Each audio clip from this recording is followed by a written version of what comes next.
Welcome into Beyond the Press Box. I'm Yash with my co-host and analyst, Zach Kyleman, Codey Emerson, and Will Hatzel. Get ready to hear great discussions and debates on the biggest storylines in sports. We cover topics ranging from the NFL, the NBA, MLB, college football, and college basketball. So sit back, relax, and enjoy the roundtable discussion between four friends who are passionate sports fans. Before we begin the show, we do want to let you know through our partnership with the Unhinged Sports Network, we've partnered with Fubo TV. What is Fubo TV, you may ask? Fubo TV brings you 100 plus channels, including ESPN, CBS, Fox, NBC, and many more, without the hassle of a cable contract. Don't believe me? Click the link in our social media bios and start your 7-day free trial today.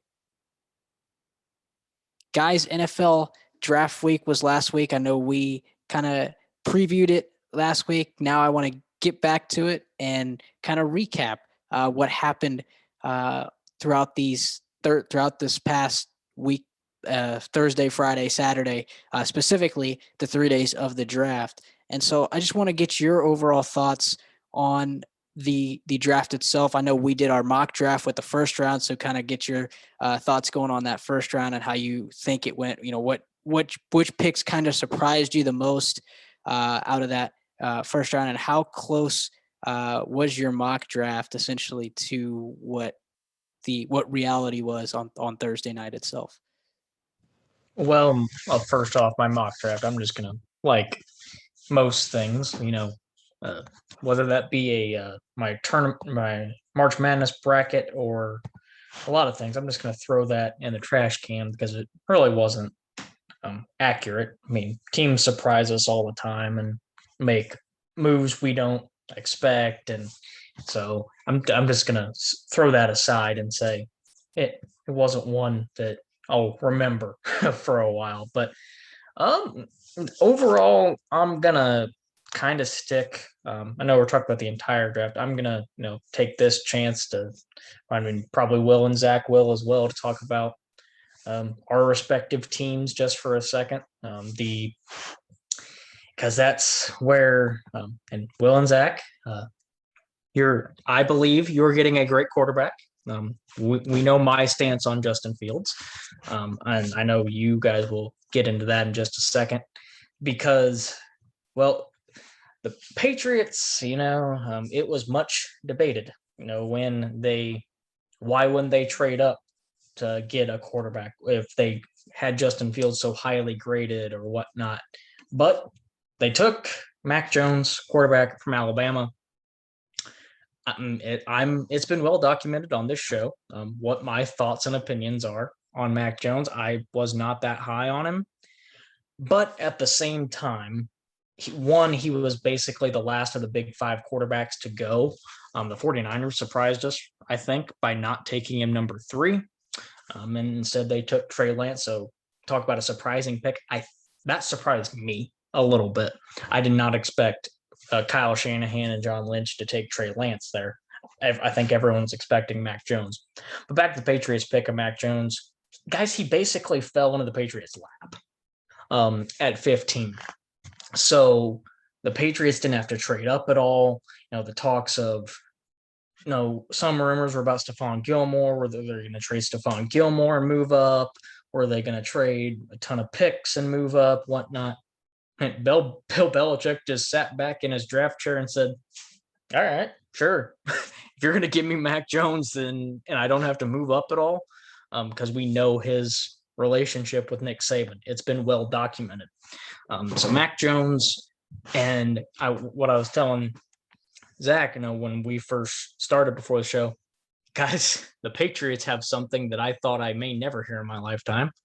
We have a quarterback competition between Cam Newton and Mac Jones. Mac Jones set the college football record for completion percentage. I think it was almost 78%.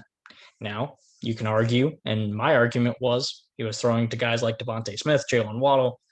Najee Harris had a great offensive line. So, I mean, there's some wiggle room, I guess, with an argument there. So, but you couldn't pass up on a quarterback. You really couldn't, because that's what the Patriots needed. So I'm going to be watching the preseason of the Patriots and keeping tabs on the preseason and in OTAs a lot more than I normally do, because when you have a quarterback who is probably going to be your future, you want to keep tabs on him and monitor him and see how he does. So Mac Jones was the first New England Patriot, and they talk about Alabama. The Patriots fell in love with two teams in this draft, in my opinion, Alabama and Oklahoma, because their first and second round picks were from Alabama. Their third and fourth round picks were from Oklahoma. And I'll get to Christian Barmore, defensive tackle out of Alabama. This, I loved the pick of Barmore because Adam Butler was our starting defensive tackle, left in free agency. So that fills a void immediately. And one of the most underrated thing, or not underrated, but things the Patriots have struggled, they struggle to rush the passer. And Barmore is just a freak. He can stuff the run. He can rush the quarterback with ease. And so the Patriots already, they re-signed Lawrence Guy, brought in Henry Anderson and Devon Gaccio. So that defensive line hopes, to actually put some pressure on some quarterbacks this year. And when you got guys like Josh Allen and Jets drafted Zach Wilson, you're going to need to put some pressure on those guys. And adding to the defensive line, moving to Oklahoma, the Patriots also took in the third round Ronnie Perkins, who the edge type guys, Perkins was expected to maybe go a little higher, but some off the field issues caused him to slip. One was a failed drug test, and those were some of the rumors of maybe his character and whatnot. So he goes, I think, to the Patriots, who kind of have a zero tolerance policy for that. So if he messes up, he's going to be out the door. But so he was a very talented pass rusher from Oklahoma, and allows us to kind of get pretty darn flexible with a lot of guys we can use. We have Matt Judon, Chase Winovich, just to name a few, Dietrich Wise Jr., Kyle Van Noy, kind of the edge type guys that we're going to have. It's going to give Bill Belichick a ton of flexibility on guys he wants to use. And so you can never have too much of a position, I don't think, because if he doesn't pan out, always put him on the practice squad and maybe have himself work his way up. I'll stop with, the Patriots' last pick right here in round 4.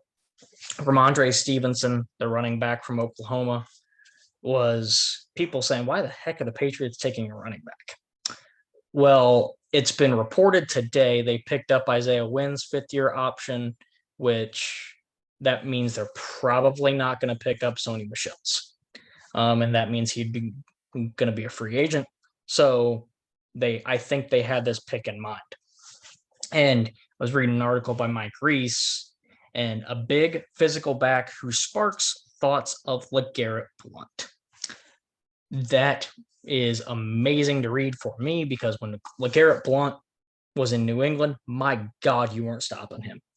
And it was just so fun to watch him run over guys. Stevenson can do that as well. Patriots, they have the running back room's a little crowded. Got Damian Harris, Sony Michel right now. J.J. Taylor kind of was on the scene a little bit. And you also have Rex Burkhead, who's going to recover from a torn ACL. So he's probably not going to see much time this year. But so they took Stevenson, and those are the 2 Alabama guys and 2 Oklahoma guys. So, but overall, I think most people are giving the Patriots I'd say B+, A- overall grade. So I love the draft for the Pats. Mac Jones, like I said, I'm going to pay so much attention to OTAs, off seasons, preseason, you name it, to see how he's doing, because this is arguably the future of the franchise. So was just a good draft overall. And, that's my analysis of the Pats. Yeah, I'm going to jump in with the Bears here. Main picks that were picked up, Justin Fields, as Cody mentioned. I'm not going to sound like a wet blanket, but I'm going to sound like a guy that's been scorned by an organization one too many times on QB drafts. I'm cautiously optimistic. I am not like everyone online that flips a quarter up in the air, and whether it landed heads or tails, I'm instantly saying, oh, goody, we fixed everything. No. I need to see Justin Fields play. As much as I am optimistic on Justin Fields, you are not going to see me buying completely in until I see that man hit the field in preseason or in a professional setting. I believe that he has the memory, he has the intangibles to succeed, but I am also going to say that me being a Bears fan and me being the type of guy I am, I don't trust it completely just because that's how I am. I honestly, though, Fields does have the intangibles to succeed in Chicago. He also has the weapons now to succeed in Chicago as well. So I think it's overall a great pick. I think for at least for Ryan Pace's sake, if he didn't do anything with a trade up for a quarterback, I think it would have been kind of status quo. And we're assuming that Andy Dalton is definitely moving forward what they wanted. I think this definitely shows that Dalton is a bridge, like most of us believed. And, they're picking their QB for the future. Ryan Pace is taking a one big swing right now, I think, to say, I know what I'm doing. We're going to get back on track and be a playoff caliber team. That's what Justin Fields was, as well as for Tevin Jenkins, which that's another one that was a trade up for the second round. If you're going to get the quarterback, you got to solidify the line. Chicago's line was terrible last year. Now, albeit they had less mobile quarterbacks besides Mitch Trubisky behind center, though that line was iffy. Charles Leno was actually let go as of today's show. Jenkins is a top tier caliber tackle from Oklahoma State. They also got Borum, I think, right? Yep. Borum was a fifth round pick, but they're also going to have Jermaine Ifedi play at right tackle as of right now for being the starting line. So if you ask me, Tevin Jenkins was definitely another gem, one that I think should also be talked about just as much as Justin Fields, because you're getting, I think, an upgraded line for sure, at least over, I think, Charles Leno. Leno has been losing his luster last at least 2 seasons, and it was a cap casualty today, which is why they let him go. I completely understand it. Yeah, it stinks that it's still going to be paying him a little bit. He wasn't out of his contract, but honestly, for the best and for getting Jenkins in there as a plug and play, that's where I look at it. Otherwise, the Bears kind of used most of their muster in the first 2 rounds. They picked up Borum, they picked up Herbert from Virginia Tech, mostly special teams return guys like that. And just solidified a few pieces of more rotation. Jenkins and Fields are more the bigger plays for what you want to pay attention for the Bears. Now, looking at the draft overall, especially the first round, I thought once you hit 16 with the Cardinals, a lot of reaches. There are a lot of teams I thought that reached with certain picks that I was surprised with, in particular. The Raiders being Alex Leatherwood. One of those I thought was a bit of a reach. Thought maybe he could have been there in the second round. Okay. Zaven Collins, I thought could go later first round. I was surprised that the Cardinals went with him. I thought Greg Newsome would have gone there, if I'm being honest. Another one were actually the Packers. I will critique them. I thought Eric Stokes did not need to be a first round pick. I thought he was a second rounder or third. That was a lot of what boards had him. But hey, Green Bay wants to get corners. They don't want receivers. We'll continue that joke, right? But seriously, I thought that there were a few reaches like that. And I will say for a draft that I was impressed with, if I'm going to go off the top of my head, was actually Cleveland. Greg Newsome getting him as he slipped down in the first round. I thought Cleveland just needed to solidify a lot of defensive pieces, and pretty much that's what they did for most of their draft. I was pretty impressed. They're trying to catch up, and they are buying in on the offensive front with Baker Mayfield and whatever weapons they have, and solidifying a side of the field that, though wasn't completely weak, really needed to be stellar, or needs to be stellar this year moving forward, in an AFC that has gunslingers and high flying offenses from, say, the AFC West, or of course now the AFC East. You got to be able to reinforce yourself to take on some of these guys. So mostly I was impressed with Cleveland. That was one I thought that was a good draft. And I mean, overall, you got to talk about the quarterbacks too. One that really intrigued me was actually Kyle Trask. So I don't know about you guys, but I think that puts a little bit of a timestamp on saying, hey, Tom Brady has some years left, but this is a guy that we're maybe going to develop on the back end with Bruce Arians, see if we can move with him in a few years.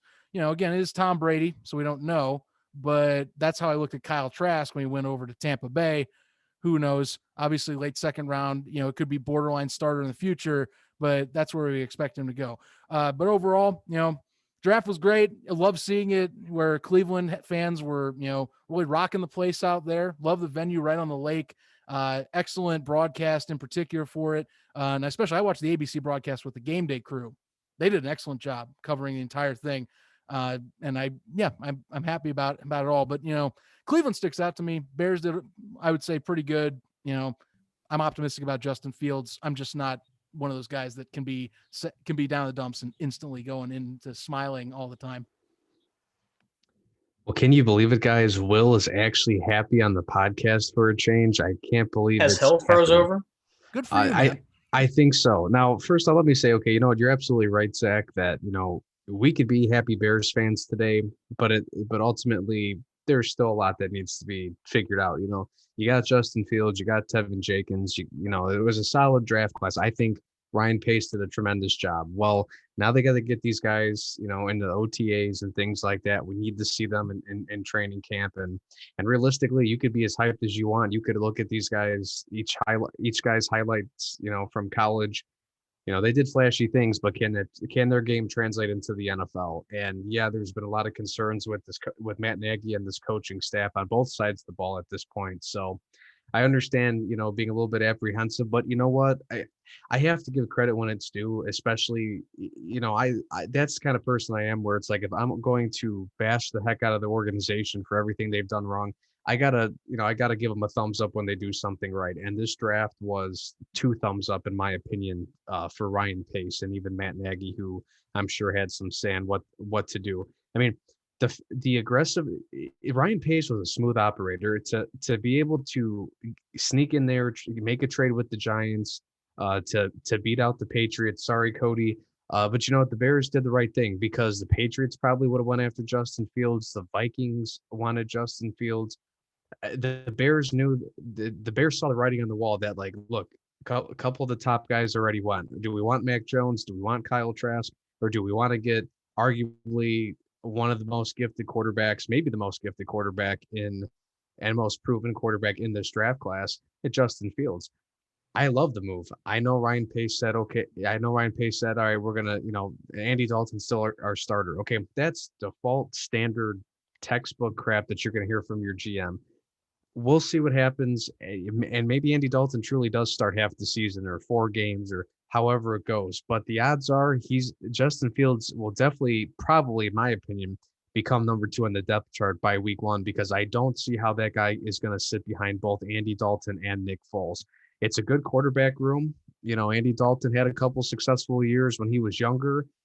Nick Foles is a Super Bowl MVP, a Super Bowl winner, even though he wasn't supposed to be the starter. I mean, he got thrown into that situation in Philadelphia. Justin Fields could learn a few things for them. Okay, Kyle Trask obviously has the ultimate situation with learning from, the GOAT Tom Brady, but I'm okay with it. The quarterback room now for Chicago is 10 times better, because they got a guy that there's a good chance could be a 10-year starter going forward. So maybe he doesn't play right away. I think we should be patient.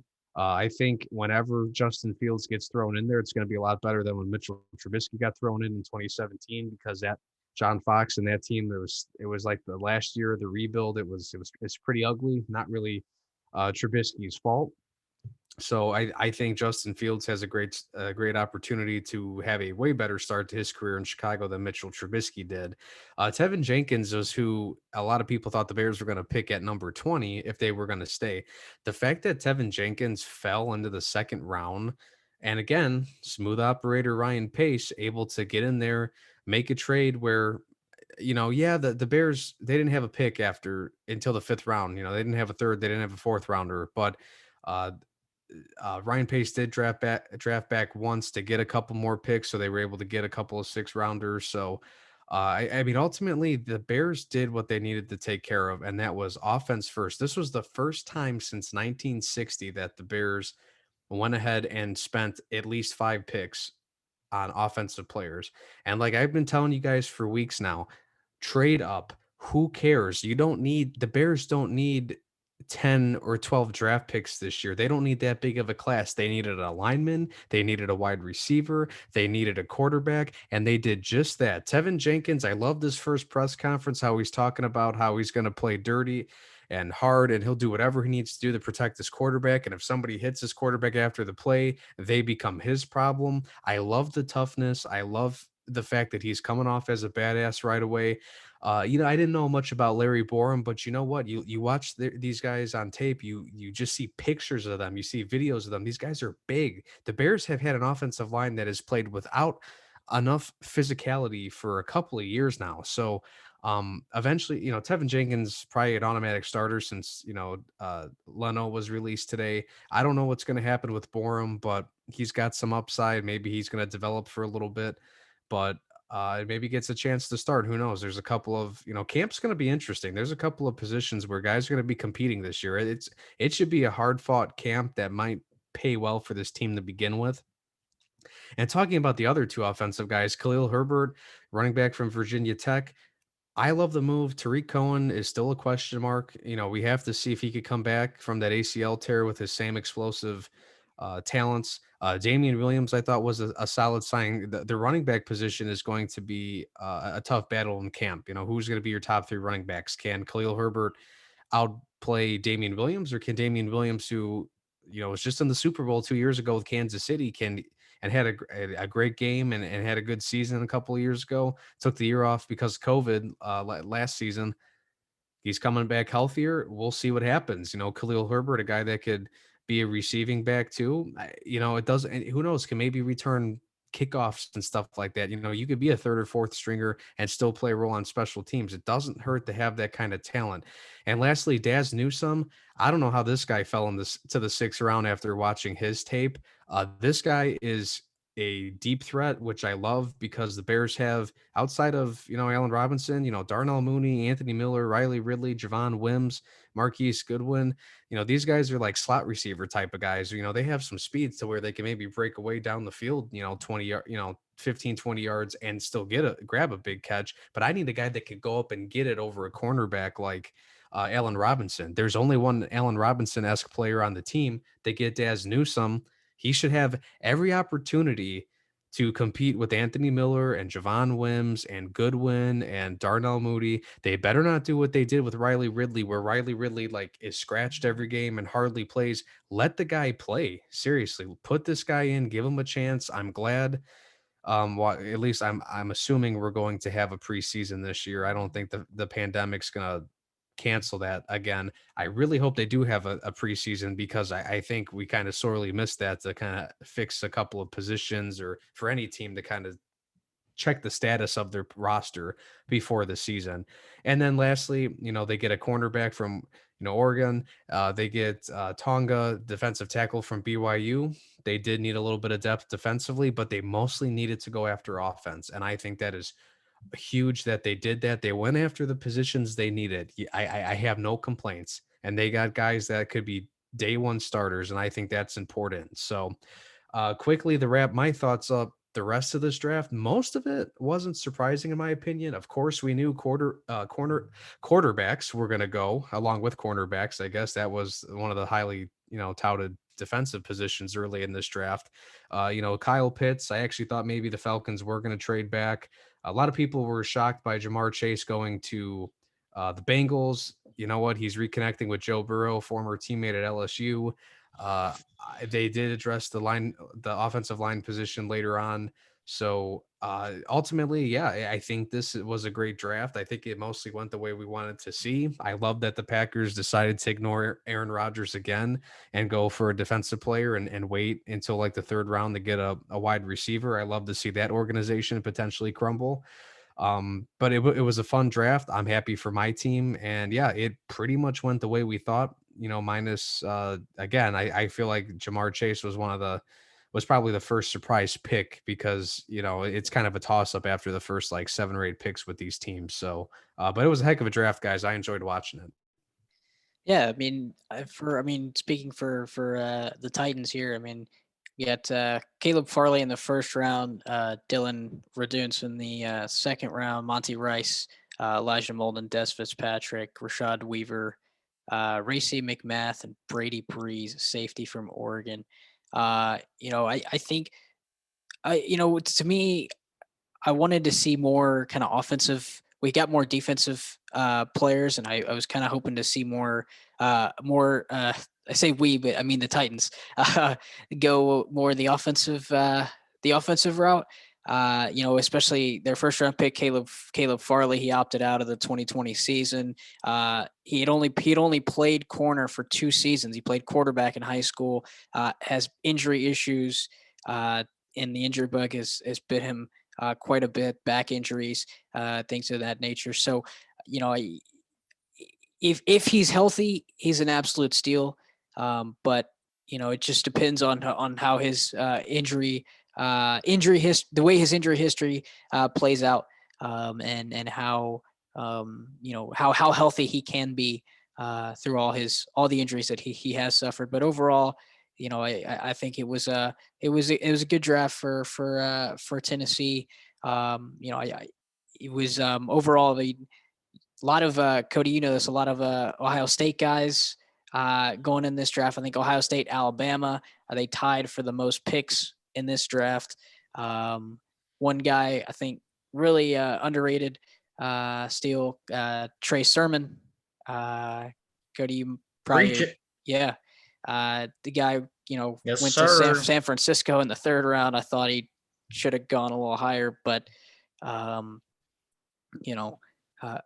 think he'll be just a good fit with Trey Lance and San Francisco itself. And what about Zach? You mentioned the Browns and another Ohio State guy that they got there, Tommy Togiai, the defensive tackle out of Ohio State. Now you have Myles Garrett, you have Togiai, and you have Jadeveon Clowney.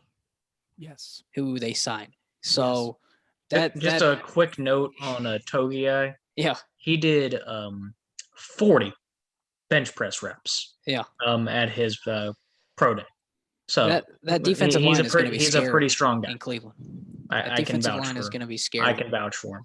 In Cleveland, that's for sure. Well, they definitely helped themselves too. Like, my main thing I loved with them is they picked up Jeremiah Owusu-Koramoah. That was their weakest part besides secondary, was really their linebacking core. So yeah, definitely was my favorite pick out of all of them, even with Greg Newsome sliding.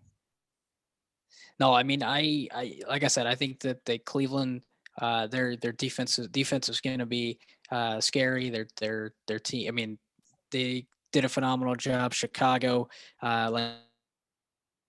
hats off to Ryan Pace, did a phenomenal job.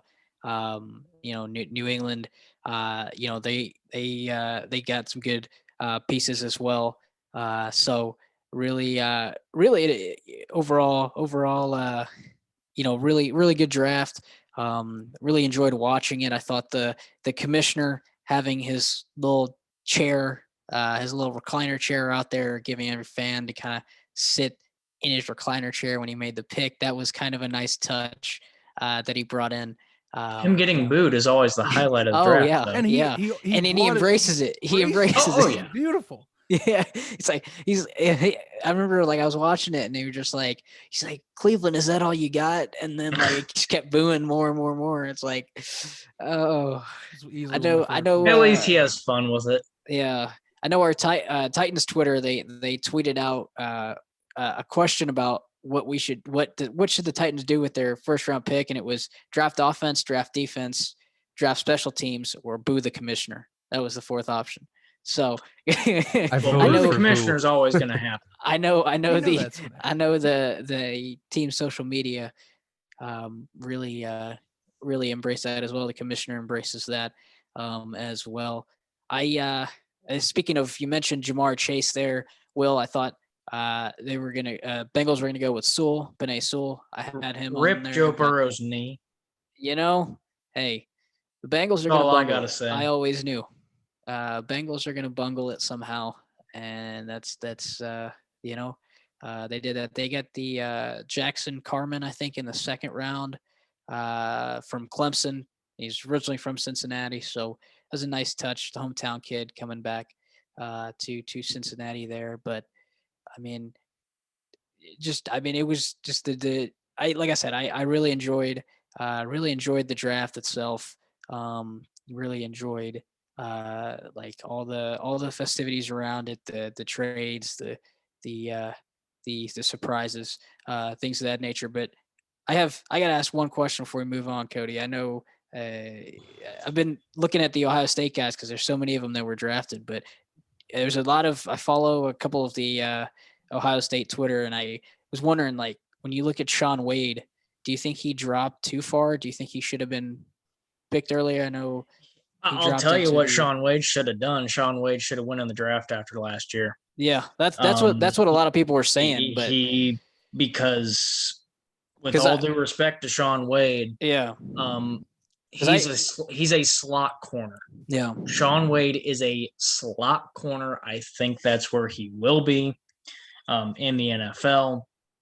And he struggled this year. I mean, there's no question about it. I think he got drafted in the 5th round, I think, by Baltimore.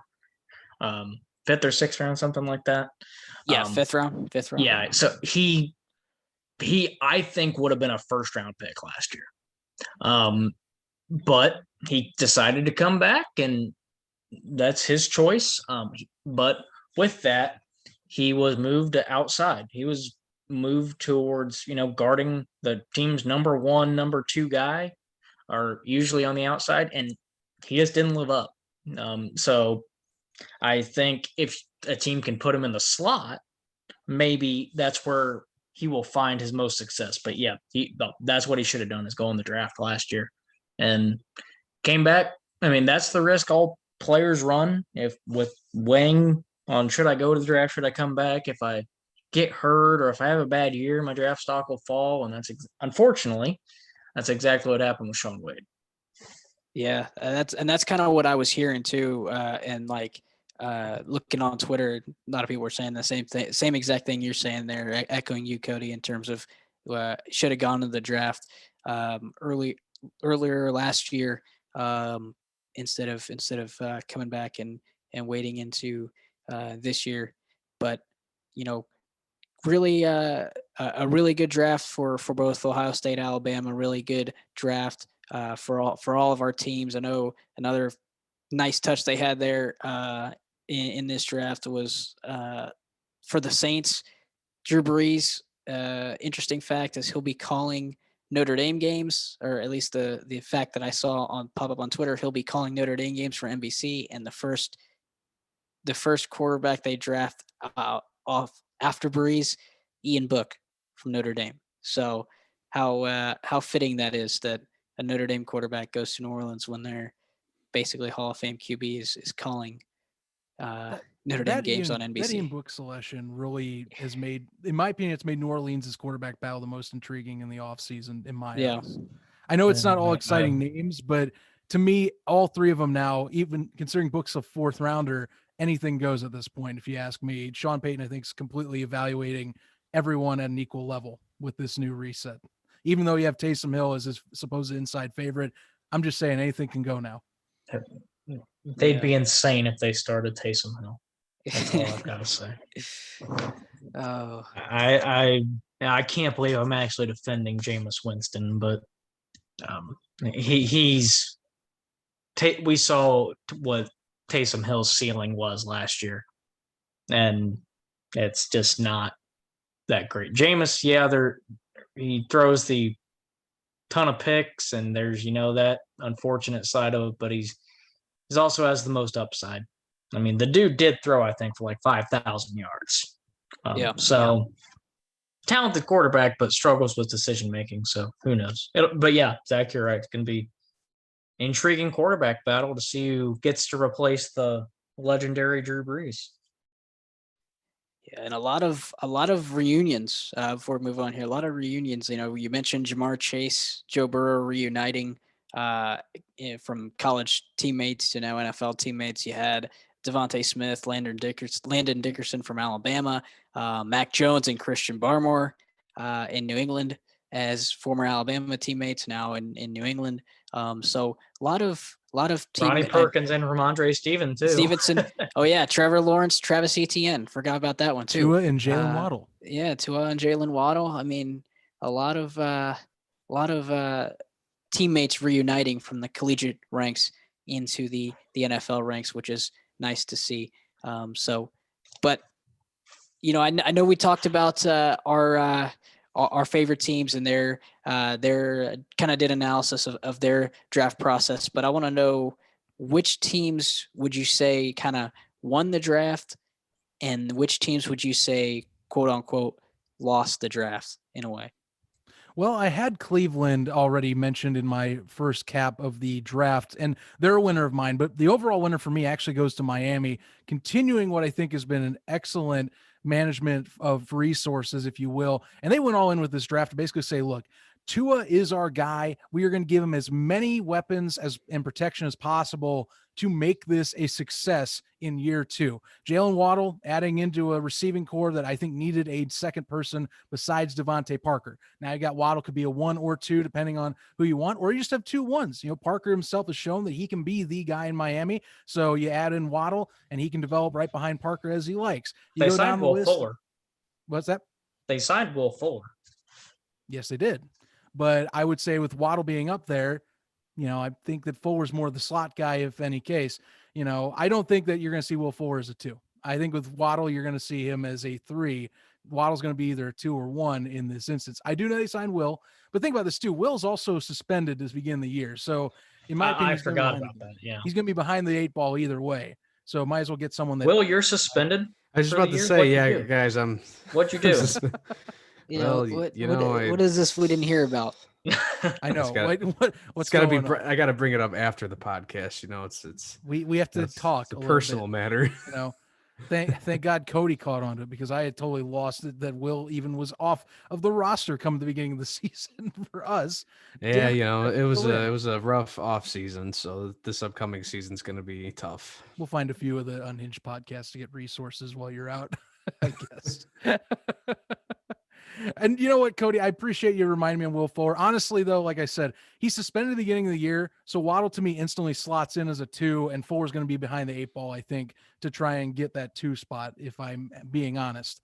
But either way, great pickup. It's another weapon, no matter where he's at on that offense, and it helps with Tua's development. Meanwhile, on the defensive side of the ball, they're still in that first round. Jalen Phillips from Miami, one of the 2 defensive ends that was going to possibly go first round, and the guy instantly brings pressure. Emmanuel Ogbah doesn't have to be the do-it-all man to get to the quarterback. Apparently, they were one of the worst when it comes to winning pass rushes last year. So getting Jalen Phillips in there, someone that's definitely more of a speed guy, can play sack without blitzing, if you will. Definitely someone that I was like, okay, I can see it. And my mock draft, I had thought they were going to go for Najee Harris and just kind of build even more so behind it, tick off Steelers fans, if you will. But I mean, hey, if you're going to want to help improve this team overall, get above 10-6, which that would be 10-7 or 11-6, whatever way you want to look at it with the new schedule this year, get someone that can help assist on the opposite side. I mean, hey, Will and I have talked about it with Khalil Mack before, where we thought Robert Quinn was supposed to be that guy on the opposite side to take away pressure. Leonard Floyd supposed to be doing that. In the NFL, it is best to have 2 guys that can dominate either side, and you confuse the hell out of the tackles. So I thought that was a great pickup either way. And then looking down the list, Miami just was aggressive. They said, we're just going to get some of the best talent we can early on, and that's our draft. So they went out, they got a starting safety in Javon Holland out of Oregon. Yeah, they could have had more egg, but if they wanted Holland, they'll get Holland. Holland will fit into what Flores wants in his defense. Then they went out and they traded up to 42, and they get Liam Eckenberg. So you reshore that line. Again, it's helping Tua develop, better protection, not as much pressure on you. You have weapons now. And speaking of weapons, 3rd round, they went for a tight end, Hunter Long. Yeah, he wasn't really on the radar as much in the tight end category. Yeah, Kyle Pitts was really the guy dominating the tight ends. But hey, he was second, third best on many boards for tight ends. And again, it just adds into the weapons. Mike Gesicki has been doing great so far, and I think is going to develop even more so. You get another tight end with Hunter Long. Funny enough, Adam Shaheen was kind of a weapon for Miami last year, although on a lesser scale. But it's all about making Tua comfortable. And Miami did exactly what they needed to do with this draft to do that. My loser for this draft, if I'm going to be honest with you, is probably going to be Indianapolis, just because they didn't find a way to replace Anthony Costanzo and try and shore up protection for Carson Wentz a little bit. I know that it's in a lot of drafts here, you see that they're defensively being built. I get it. Kwity Paye was a great 1st round pickup, and I think that it makes sense. However, I mean, you're going to have to find someone to shore up the tackle positions, because that's a little bit, I would say I'm a little worried on that point for Carson Wentz for anything when it comes to developing that offense around him. So, I give him a little bit of knock there. Green Bay, I actually knock. And I know this is me being a Bears fan too, but honestly, Green Bay, again, look, I thought they reached Eric Stokes. I didn't think should have gone there. I think it could have gotten receiver if they really wanted to try and save Aaron Rodgers in some way. They could have broken that little trope and gone for someone like Rashad Bateman if they wanted and picked it up. But they decided they got Amari Rodgers though, so we'll have to wait and see if they go the Rodgers Yeah. to Rodgers connection We'll happens see. next We'll season. see if Rodgers ever gets to throw to him, if we're being honest. Yeah. Last I checked, 2% chance that he'll be in Green Bay. It was at 5, now it's at 2. So I don't think that's going to happen. Honestly, I thought drafting a receiver would have helped save that relationship slightly, but Green Bay, to me, it was kind of a mad draft. And I have honestly could say that the last 2 years, this year being included in those two, have been kind of bum drafts for them. Or Oakland, because Oakland, to me, it seems like Mike Mack likes to reach up and go for guys that might not be expected to go in the higher first round, second round. He just sees something he thinks that no one else can see. Kind of like how we could see why kids love Cinnamon Toast Crunch in their cereal. Hey, you know what? Cinnamon Toast Crunch is pretty good. All right. I still eat that once in a while, so I'll defend that cereal. But look, I'm more of a Lucky Charms guy myself. I'll even have that once in a while. Sometimes you got to relive childhood, but of course I eat all the cereal that isn't good for you. That's full of sugar and all that crap. But you know what? Let me piggyback off of the Packers here. I know we're going to be having some more in-depth talk about Aaron Rodgers, so I won't say too much on that just yet. But I pegged him as a loser too. You wait till the third round. I mean, Amari Rodgers, that's not a bad pickup. But there's a couple other wide receivers you could have got in the first or second round. I feel like the Packers, for whatever reason, just want to totally ignore Aaron Rodgers and the requests of, hey, can you get me another receiver? Can we work on adding some talent to this offense?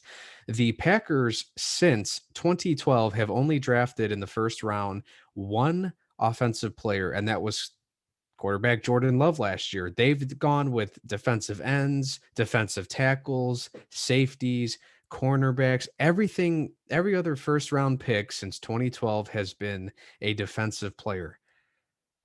For a team that doesn't exactly have a great depth chart full of wide receivers, and they also drafted another running back, by the way, in this draft. Now, I know they did lose. I think it was Jamal Williams went to the Lions. So, I mean, they did have a hole in their depth chart for running backs, but it's just, I think it's kind of a slap in the face to Aaron Rodgers and to that team as a whole to continue to stock up on defense when the offense, honestly, the Packers haven't had, it's been a couple of years since they had a high rolling offense. I mean, outside of, Rodgers and Devontae Adams, and then they get, Aaron Jones. It's like their offense is good because of like three good players. It's not because they have, great depth from top to bottom anywhere or have two playmaking wide receivers. I mean, there's a reason why they haven't been able to win and go far in the playoffs and make it to many Super Bowls. And it's not because of Aaron Rodgers, but again, more talk on them later. But I think they lose because they don't address offense earlier in the draft.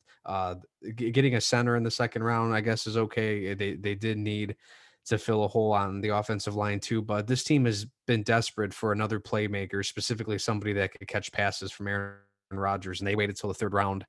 It doesn't look good. Another team that I thought lost was the Broncos. I'm not sure why a team that really needs a quarterback decided to go with Patrick Surtain with their first pick. I mean, let me remind you guys, Justin Fields was available at, I believe it was number 8 where they picked Surtain. So, I mean, they got Teddy Bridgewater and they got Drew Lock. First off, really not sure why they traded for Teddy Bridgewater. Drew Lock is an injury-prone guy so far in his career. Teddy Bridgewater's been an injury-prone guy throughout his career, and they're both inconsistent. So, getting a guy like Justin Fields, that guy, he would have probably had a better chance to start right away in Denver over Chicago, just because I'd rather take, believe it or not, Andy Dalton or Nick Foles over the quarterback room that Denver has right now. Javonte Williams, running back, pretty solid, but even, they missed out on a couple of other running backs. But the thing is, I know they weren't going to go for a running back with the 8th pick, but they already have Ronald Darby and Kyle Fuller as guys that are probably going to be their top 2 starting cornerbacks. So why they're going for a cornerback? I think that's your prime example of they went with what the best player available and not specifically a need for their team. And that's why I've never agreed with that. If you need a quarterback, why are you getting a linebacker or a defensive end or an offensive lineman if you're set at those positions? I've never really understood that. Another team that I think was a big disappointment was Seattle. They didn't improve their offensive line that much. They got a late round pick in Stone Forsythe. They got a wide receiver that arguably has the same skill set as Tyler Lockett, so they didn't diversify the wide receiver position. But most importantly, you needed an offensive line. Russell Wilson wants to leave if you don't fix that offensive line and protect him. So I think Seattle's kind of in a Green Bay situation where they're just ignoring what their quarterback wants. And I don't think Aaron Rodgers and Russell Wilson are being obnoxious by saying, look, I want another playmaker if I'm Aaron Rodgers or I'm Russell Wilson. Protect me. I keep getting sacked. I'm leading the league in sacks, you know? So I don't understand why some of these teams, they're not trying to diversify their positions or focusing on positions that they need to improve on. So those are some quick losers. Quickly, I think the 49ers win. Trey Lance is a solid pick. I think, it sounds like it's a better option compared to Mac Jones, believe it or not. I think them getting Trey Sermon, I know what it's like to have to try to defend him as a Northwestern fan. I think that's solid. I always believe that you need a running back or a wide receiver that could be a little security blanket for a young rookie quarterback. So if Trey Lance, whenever he gets the nod to start, is struggling or needs a little boost by the running game, San Francisco's got a few running backs and drafting Sermon is a big move too. It is, a couple teams, I think they won just because they simply got some of the best players at the positions they needed, most notably the Philadelphia Eagles. That organization's got a long way to go, but Devontae Smith, hell of a pickup for Jalen Hurts, who's going to be their quarterback more than likely. The Giants, Kadarius Toney to go along with some of the other assets that they've acquired, including in free agency. And then you have, lastly, I'll bring up, well, first off, I got to bring up the Bears too. I don't know if you've heard me say them a million times, but look, they essentially their first two picks were first rounders, and they got arguably the best players at the positions that they drafted them at. So, and then lastly, I'll say the Baltimore Ravens as another team where I think they're a winner just because, again, Rashad Bateman. They needed a wide receiver to be a dangerous threat and a guy that Lamar Jackson could lean on if he could throw the ball a little bit better. That's a story or a debate for another day. But Lamar Jackson needed a legit top receiver threat, and Rashad Bateman has an opportunity to do that. And I expect him to thrive in that system because, when you got you got an amazing quarterback like Lamar Jackson, I know he still maybe needs to work on some throwing mechanics, but I still say the ceiling's high for Lamar Jackson.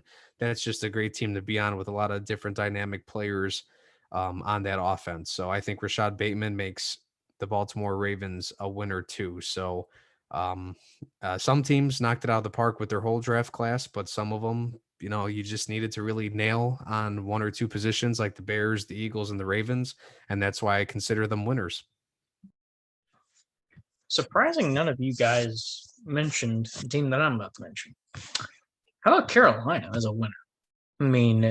Sure, they took J.C. Horn with Justin Fields still there, but they went out and got their quarterback in what they think is their future quarterback in Sam Darnold. I still believe in Sam Darnold. I think he can, place pretty well. And also, what did they do?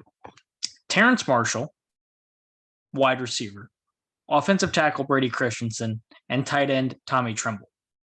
Offense, offense, offense. They believe in Sam Darnold. And when you talk about a receiving core that honestly looks pretty darn scary right now, if you ask me, DJ Moore, Robbie Anderson to Terrence Marshall. Oh, and by the way, Christian McCaffrey, best all-around back in football, is coming back. Sam also got Sam Chuba Darnold, Hubbard, the other running back as well from Oklahoma State. Yep. Yeah, Sam Darnold, you have no excuses now. You're going to have everything you need to succeed. So I have Carolina as a big winner. Yeah, I think they needed some linebacking help. They've still, one, it's impossible to replace a surefire Hall of Famer, in my opinion, Luke Kuechly at the linebacker spot, but could have went that route a little bit. But you identified your quarterback in Sam Darnold. You put pieces around him, and J.C. Horn is a big physical corner. To go out there and rough up. They're in the NFC South with Tom Brady in Tampa Bay, with whoever the quarterback is for New Orleans. They still have Michael Thomas, number one. I mean, you just go down the list and name the wide receivers in that division. J.C. Horn they addressed a need to go out and get some wide receivers. So I love what Carolina did. Obviously, Baltimore, Will, you mentioned them, get Rashad Bateman. So now you have Marquise Brown, Rashad Bateman, Lamar. Let's start to take a step forward in the passing department just a little bit. We know you're a freak of an athlete. And then, taking two corners to kind of solidify behind Marcus Peters and Marlon Humphrey, Sean Wade and Brandon Stevens. They also went out and got another offensive lineman to kind of, I know they traded, or is it Orlando Brown they traded, I believe, I can't remember who they traded him to. Yep. I think was it Kansas City that they traded him to? Yep. Before the draft. Yep. So, needed maybe another spot there. But those are the two teams that stuck out to me in terms of winning. Then I'm going to go all in on Indianapolis right now. Chris Ballard, aren't you supposed to be a draft guru? Or isn't that where your specialty lies? Why in the hell did you not draft an offensive lineman until your very last pick in the draft? You look, I get you have, I'd argue, the best offensive lineman in the league in Quentin Nelson, and he can move about the offensive line. That's nice. But okay, say you move him to left tackle. Okay, now you got to replace his position. So you didn't address a need, and you went and Codey Pay. I mean, they need an edge rusher. Justin Houston is still going to be gone. He's a free agent still. So I get that in the first round, but then you go in, as I'm scrolling here, as down to the Colts, and two edge rushers back to back. I guess maybe addressing a need there. Sure. A safety. Sure, they need help in the secondary, but your primary need, the Colts had a lot of needs, really.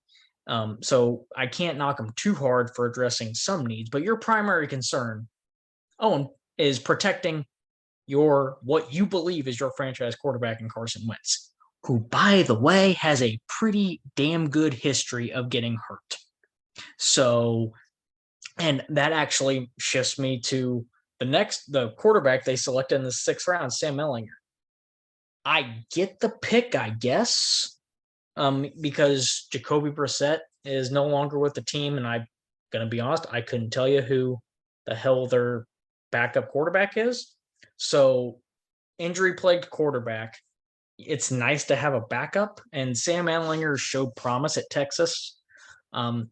So I can't, oh my God, I hate all these picks, but your top need was addressing a left tackle. They didn't do it in free agency. They didn't do it in the draft. So what are you doing?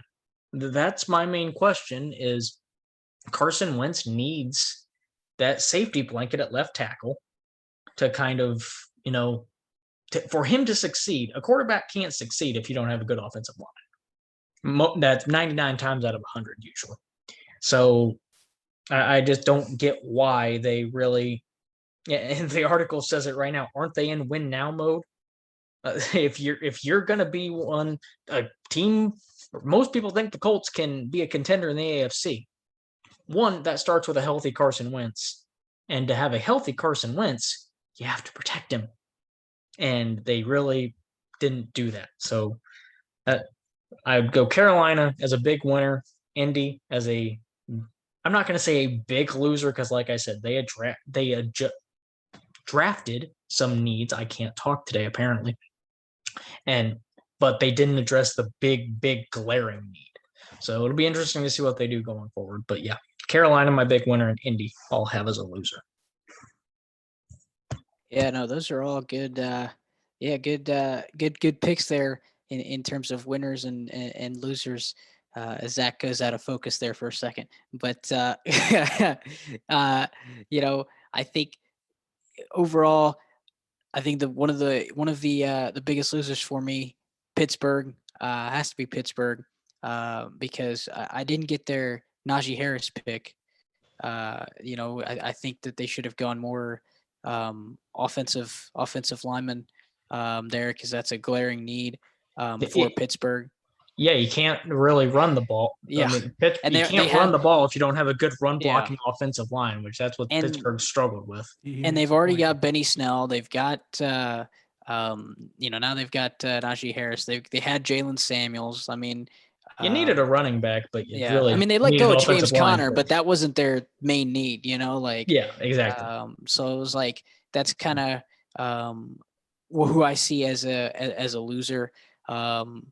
And in terms of winners, I'd say Chicago. Really, I know we've touched on it quite a bit today, but I'd say Chicago with getting who I think was probably one of the better quarterbacks in this draft, and Justin Fields.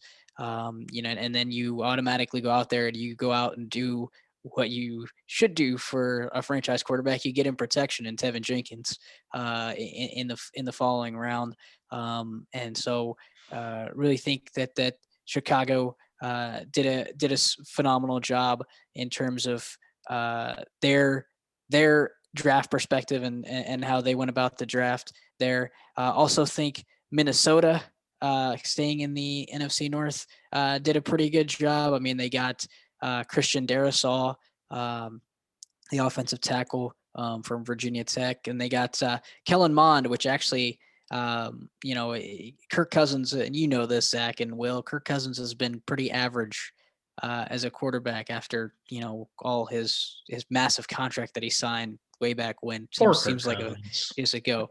And so if you He wins yeah, at least. he wins. He He wins, wins, but He's just like Jay But Cutler. He's not good enough. enough to stay relevant, but Yeah. that's about it. That's what Dalvin Cook's there to take pressure off. Sure. But if Dalvin Yeah. Cook gets neutralized, the guy goes off the tracks. Yeah. How I see it. I mean, Minnesota, again, they got protection. Another Ohio State guy, Wyatt Davis, out there with the Vikings as well. So, Nice.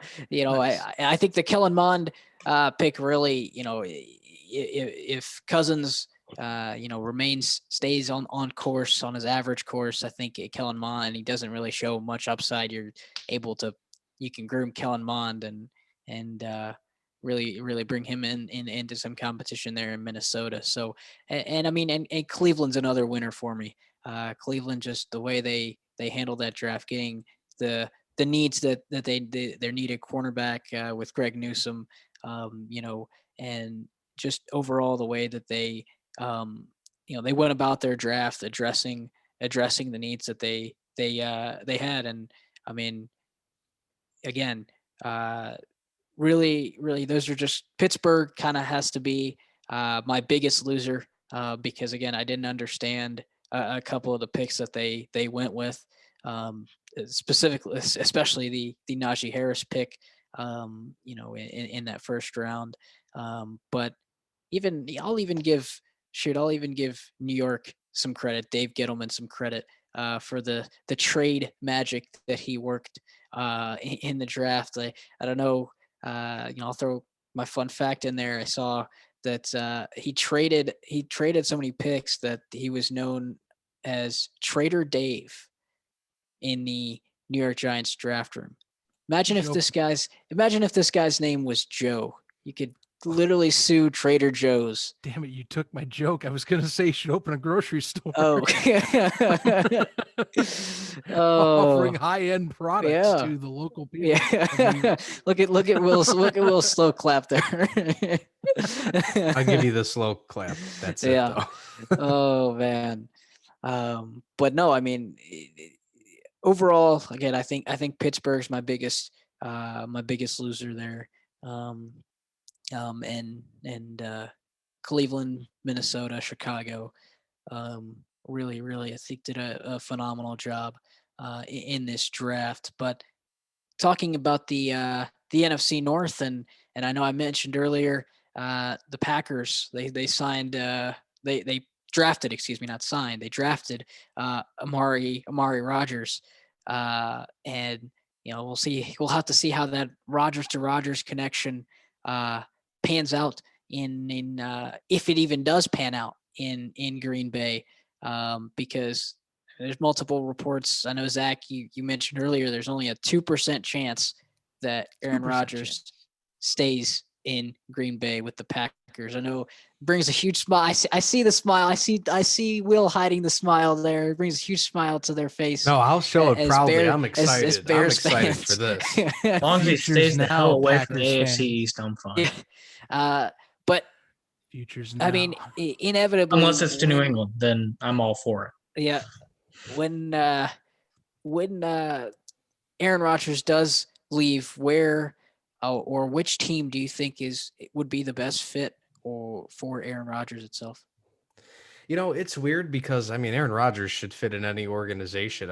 He's a Hall of Fame quarterback, but the thing is, it seems like it's late. It's odd to get rid of, try to dump him off now, or for teams to acquire him after free agency and the draft is done and over with. Because, one team that made sense to me was, and it still kind of does, I thought maybe the 49ers, it would have been great for them to send off that number 3 pick. You can have Jimmy G be your backup, and then you have Aaron Rodgers. Obviously, you're going to try to win some playoff games and contend for a Super Bowl as soon as you bring Rodgers in. Was he maybe worth trying to bring in for a couple of years over Trey Lance? I would say I think you can make an argument for that. People are saying he's intrigued with the Raiders. I just don't see the Raiders moving on from Derek Carr. Derek Carr still could get many years out of him. Aaron Rodgers, how many more at this point? A handful, maybe. Unless he goes the full-on Tom Brady route. Another team, and maybe that's why the Broncos decided not to draft Justin Fields or another quarterback in this draft, because they figure maybe they got a shot to get Aaron Rodgers, and then Teddy Bridgewater and Drew Lock to compete for the backup position. Denver seems like a place that maybe he would be able to go, where it logically makes sense for for a team like them to pick him up. Again, it's kind of weird to who's really going to want to take him after, drafting quarterbacks. I would say the Patriots would make sense. And I feel like the Patriots would maybe be aggressive to go after him if they didn't have Cam Newton and Mac Jones. Like those two guys, I know you're not really tied down to either of those guys, but it's like, why would you draft a quarterback and then keep Cam Newton and then go get Aaron Rodgers? Like that's not a bad quarterback room to have, but it just doesn't seem to make any sense. And I truly think at this point the Patriots are kind of going through a mini rebuild where they're just trying to retool, start acquiring talent through the draft and free agency, how they spent a lot of money, and they're trying to build up something to be long lasting again, maybe in a couple of, in the next couple of years. So I think maybe San Francisco makes sense. Denver makes sense. The Raiders, LA would be a great, or Las Vegas would be a great place to play. But I just don't know if these teams want to go ahead and right before, OTAs and stuff start, they're going to try to make a big trade and acquire Aaron Rodgers and potentially change the long-term and short-term future of their team around. So it's kind of odd. I believe it or not, I almost feel like maybe there's maybe there's a solid chance he just retires and says screw it, or maybe goes like the Kyle Long route and retire for a year or two, or Gronk retire for a year or two and come back and play on another team to get out of Green Bay. Because if these reports are true, and I'm starting to really buy into them, because for them to be persistent and they seem to get bigger and bigger and deeper as these weeks and months go on, it sounds like he's ticked off. And I tell you what, I said earlier in the draft talk, I think the Packers are really dropping the ball here. Like I said, they've only drafted one offensive player since 2012 in the first round, that is. So all those different draft picks, and to be fair, they actually hit on most of those defensive first round picks. However, when you get rid of Jordy Nelson and Randall Cobb, who were your receivers that you won a Super Bowl with Aaron Rodgers, almost a decade ago now, you got to replace those guys ASAP. And they didn't do that. To be fair, I know during that transition, Devontae Adams came in, so I guess you could count him as one of the replacements, but wide receiver has been an issue for this team. You had some offensive linemen that got older and you moved on from some. And, you're just now starting to acquire the talent that you needed a year ago, 2 years ago.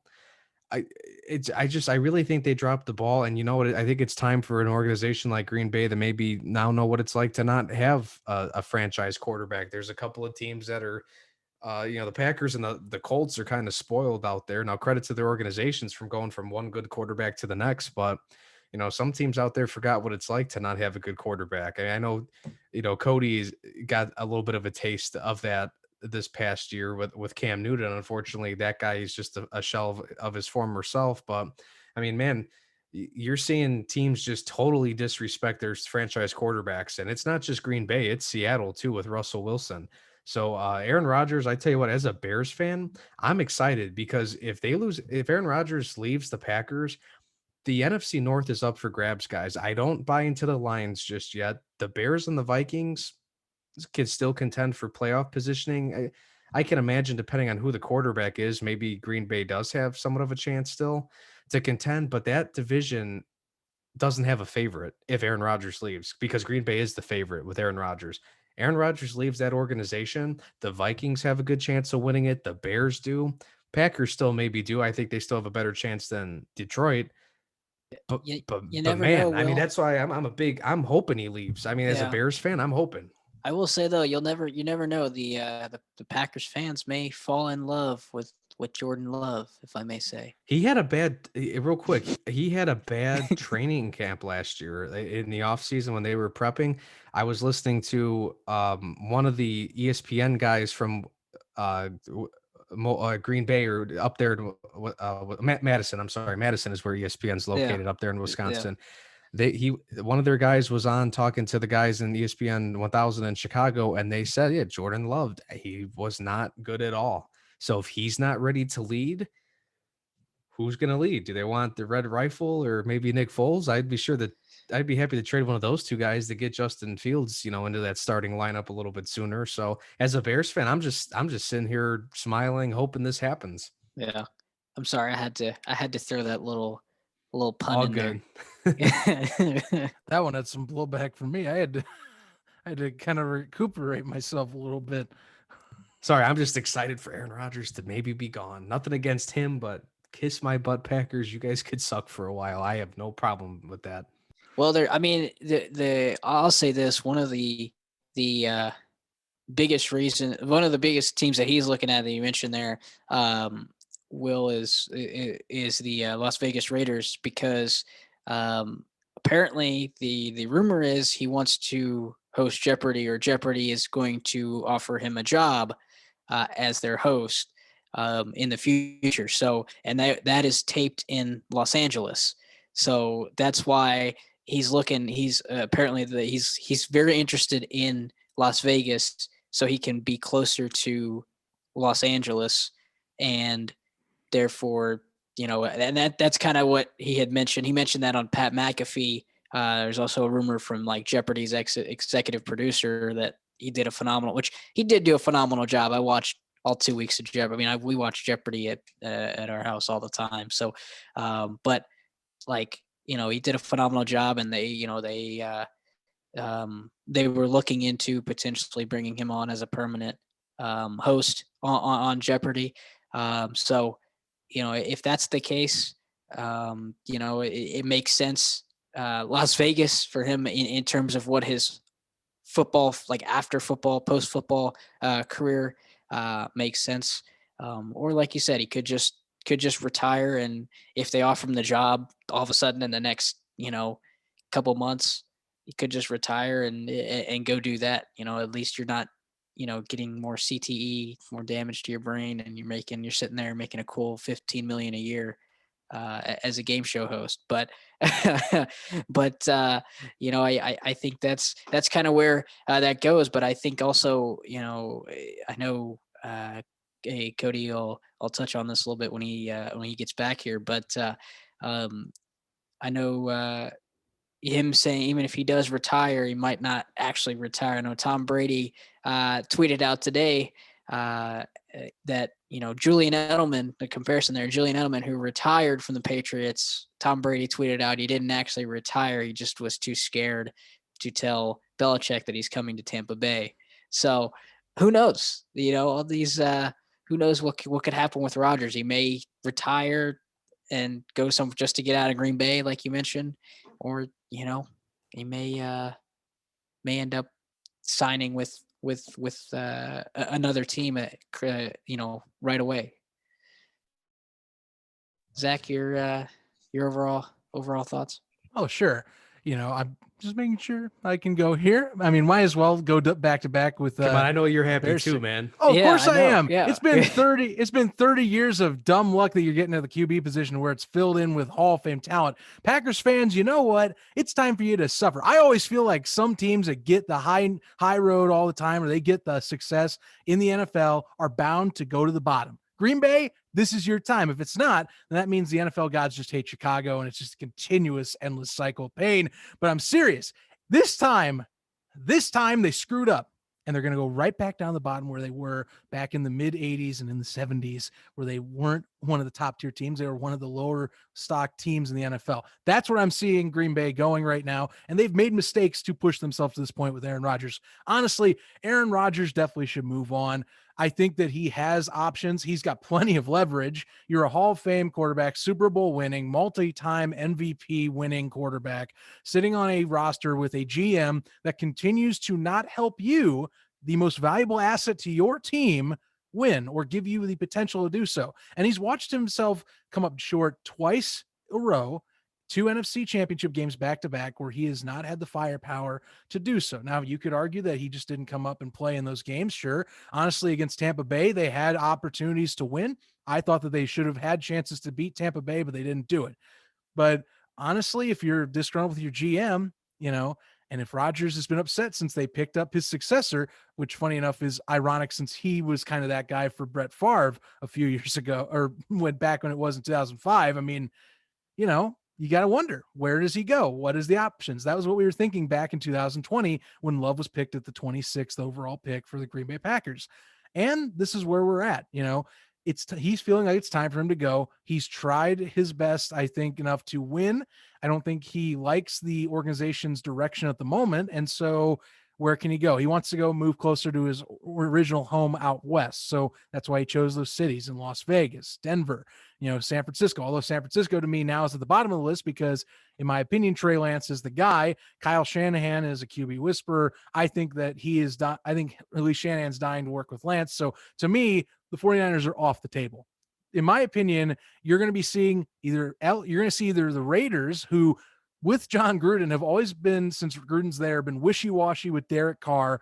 They, one moment Gruden likes Derek Carr, the next moment Carr is kind of, offhandedly told off on a press conference or something like that. It's never perfectly a relationship. Although Derek Carr is, at least a 4,000-yard passer 2 times in a row, and has proven that he should be a starter in this league. Honestly, for the Green Bay Packers, your best option would be to trade with the Raiders and say, all right, tell you what, we'll give you Rodgers, but we want Derek Carr as a QB swap. That way we're not screwed. And if Jordan Love is that bad, like maybe some people are wondering if he wasn't worth that draft stock, you're going to get Carr, who does have the potential, has been a Pro Bowler, will at least be able to competently run that offense out there that Matt LaFleur has. And Green Bay would be right in contention again. That's the worst case scenario for Bears fans. I hope that doesn't happen. Derek Carr to me deserves to keep his job in Las Vegas. And honestly, John Gruden should stop trying to be wishy-washy with a quarterback that actually is pretty good. Just being honest, I always kind of been upset that John Gruden likes to go back and forth like this the way he does with Derek Carr. So the best case scenario for Green Bay, go to the Raiders. Otherwise, I'm telling you right now, John Elway is going to be sitting there by his phone, twiddling his thumbs going, oh, should I pull the trigger? Should I do this? Do I want to do this trade? He's like reaching for it, pulls it back, reaching for it, pulls it back. Finally, after June 1st, when Rodgers' cap hit and as well as his overall price dropped $14 million, that's when you're going to see Elway go, okay, the Packers might be a little more loose. He'll grab the phone, call him up, and probably try and offer a king's ransom to finally fix that QB position that ever since Peyton Manning has left has been kind of, 500 borderline at best. And Drew Lock is not that healthy, although you can now pawn off Drew Lock as a potential bait for Green Bay, considering that Locke still has that potential upside. He might pull things off. Who knows? I mean, think about this as well. If Jordan Love is not getting much press, Drew Lock at least has on-field experience where he can say, all right, I can bait it. And you probably are going to get something cheaper for him as well, since you're going to be taking a QB off their hands. I think Denver's going to be the one that's going to be making the phone calls come June. And I think you're going to see Rodgers go there. Las Vegas makes the most sense if you want to do a QB swap and both teams have both 2 thumbs up and are happy at the end of the day. But John Elway is probably the most desperate, I would say, of teams to say, okay, I'm ready to stop fooling around. We've had so many talented pieces come in on the defensive front, and our receiving core is stacked. Let's get someone to actually lead this team again, similar to how Peyton Manning came in and took over after the Tim Tebow craziness era that was in Denver. I think there seems to be a consensus among us where it's Denver. I mean, and I would, if I'm Denver, or if I'm a Green Bay, excuse me, I'm not asking for Drew Lock. Drew Lock is, I think Jordan Love is, they drafted him to be the guy. You don't draft him you don't draft him in the first round. If you draft him in the first round, you're going to watch him play. So I think if you're Green Bay, you just ask for a crap ton of picks, because to help get pieces around Jordan Love, maybe get an offensive line. Actually, it would be hysterical if they do move off Rodgers and they get, say 2-3 first round picks. I don't know what the trade price would be for Aaron Rodgers. I'm guessing it got to consider age. That would be a factor, but it's still Aaron Rodgers. So I'm guessing 2 to 3 first round picks at least. It would just be hysterical to me is with their first round pick, they go get Jordan Love some help. I would die laughing if that situation arose. I do want to call out, not call out, but harp on Aaron Rodgers just for a second.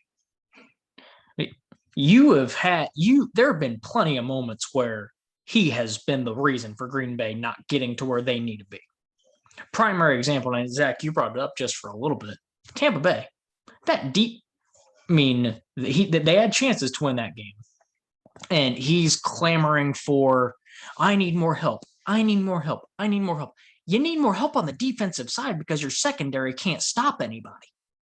I mean, for the love of God, you can't have that offense is capable, with him and Davante Adams at the helm of lighting people up left and right. But it don't mean squat if your defense can't stop anybody.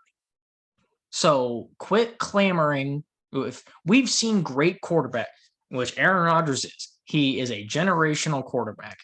He's up there with, Drew Brees, Tom Brady, Peyton Manning, all those guys. You know what they do? And Rodgers has done it. Made the below average to average players around them better.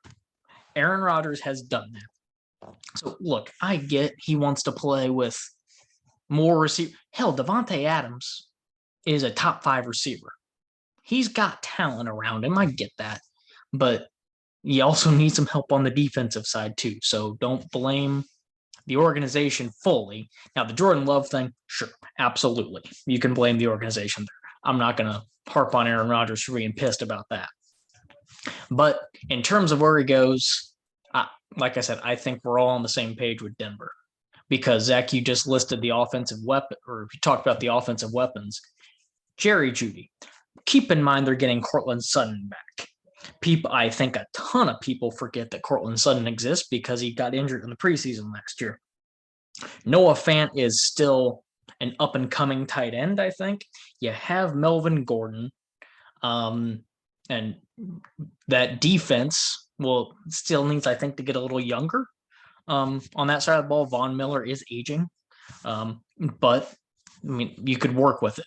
So I think Denver's the place to go. And what happens with Drew Lock and Teddy Bridgewater, I don't know. But if I'm Green Bay, I don't want any part of it. Actually, give me Teddy Bridgewater more than anybody. And then poor Teddy just keep getting traded left and right. I feel so bad for the dude. But if we're talking about a quarterback swap, I would want Bridgewater more than Locke.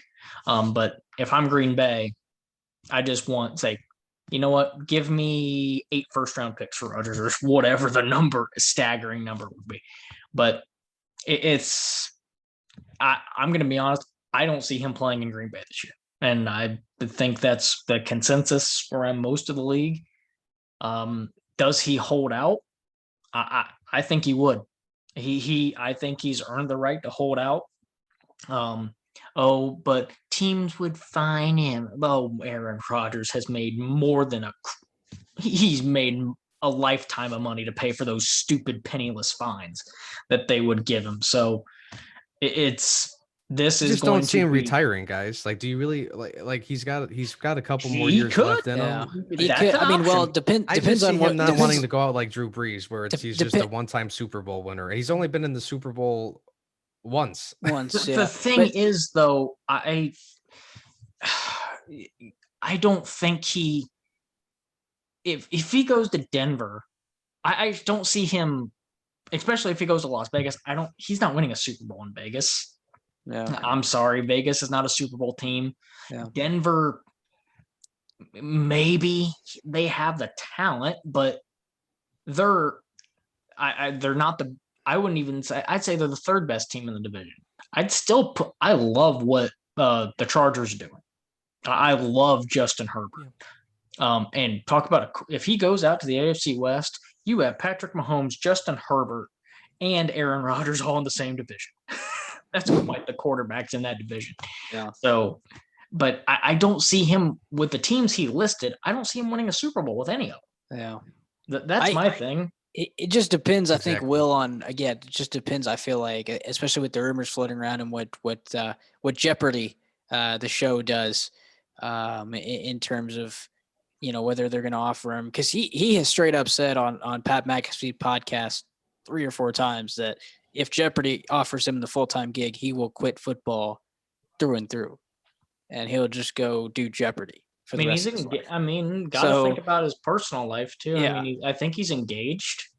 I think, Yeah. or has a girlfriend, or I don't know. I don't dive into his personal life a whole lot. But Yeah, he's engaged. He's yeah. engaged. So He'll move back to the Dude's- West Coast. dude's gonna she's be an married. actress, I think, on the West Coast. Yeah, in LA. Yeah, dude's So, gonna be married. Gotta think. Hell, if he wants to start a family, more power to him. Yeah. I'm not gonna knock a guy Oh, for that. So I even said, like, even if he like does Jeopardy, I mean, he can sit there and do that job for 40 years and not have exactly. Yeah. Until he know- dies at the age of 80 or 90. yeah. And Well, Jesus, Alex Trebek was even joking before his death. He's like, I have to fulfill Yeah, a contract. and you're only working, you're That was only his whole working sh- 3 days a week. You're avoiding any kind of injury, any more injury, because it's essentially game show hosting, and you're making a cool 15 million a Right. year, sitting there as the host of Jeopardy. So, I think it all depends, Will, to your question. I think it all depends on what Jeopardy does, as a show, in terms of who. This more screams to me a Carson Palmer situation right now. It hasn't, I don't think it's gone. He's definitely going to threat retirement like he's showing, but I think you're going to see it where it's like, all right, I'm going to test this out and like full blown go Carson Palmer, where I'm like, okay, I'm about to walk out the door. All right, what you going to do about it? You going to do something? You just going to let me walk away, and see if Green Bay finally gets baited. But the possibility with Jeopardy obviously is different than what Carson Palmer ever had. I mean, Palmer was still just a player at that time, and Rodgers at least is talented where he can go on the camera and, do a little bit more outside of this. I think, like Will's talking, it's hard for me to see him go straight to retirement and not even like try and second guess it. But I see him just having it like dangling the threat in front of the front office of Green Bay going, yeah, you want to do that? You want to be that organization that was known for letting the Hall of Fame, multi-MVP talented QB with Super Bowl aspirations walk out the door just like that because you decided that you want to be stubborn? That's what he's going to do, I think, for the next few months. And then you'll see if he actually, finally goes, all right, I'm unlocking the door and walking out of the building. I mean, just again, like I said, it's going to be a cat and mouse game there up until June, to where we'll see what happens. But if John Elway listens to this podcast, he will know who to call. He's got his hand ready. He will know who to call when it comes time Stand by the phone. to look at Hello. Aaron Rodgers in June and call up the Green Bay Packers. But again, like I said, we'll have to see how. There's so many factors. Codey mentioned too, his personal life, his family life, also factors into all this as well. But with that being said, we want to let you know that you're listening to Beyond the Press Box with Yash Paddy, Zach Kyleman, Codey Emerson, and Will Hatzel. Be sure to follow and interact with us on Facebook, Twitter, and Instagram. To listen to more great episodes, subscribe to our podcast on Anchor, Spotify, Google Podcast, and Apple Podcast. Also, be sure to subscribe to our YouTube channel as well. You can also listen to us on the Unhinged Sports Network. Just head over to unhingedsn.com to listen to us and other great podcasts that are featured on the network as well. Before we get back to the show, we do want to let you know that through the Unhinged Sports Network, we've partnered with Fubo TV. What is Fubo TV, you may ask? Fubo TV brings you 100-plus channels, including ESPN, CBS, NBC, Fox, and many more without the hassle of a cable contract. Don't believe me? Click the link in our social media bios and start your 7-day free trial today.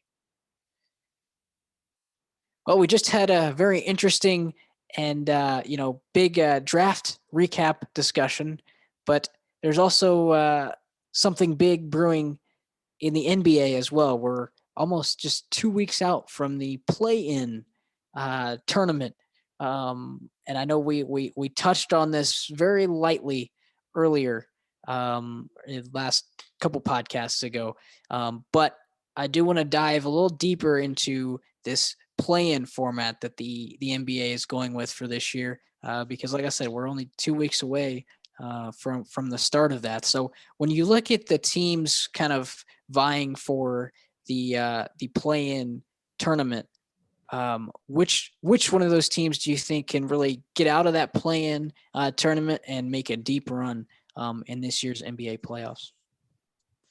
Well, as much as I would love for my answer to be the Indiana Pacers, I know that is not going to happen. The Pacers are basically treading water right now. Ninth in the East, and right now they're playing the 10 seed Wizards, and as of this recording on Monday, and they're down by 16 points at halftime, already given up 82 points in the first half. So yeah, that good news for Indiana. Not really.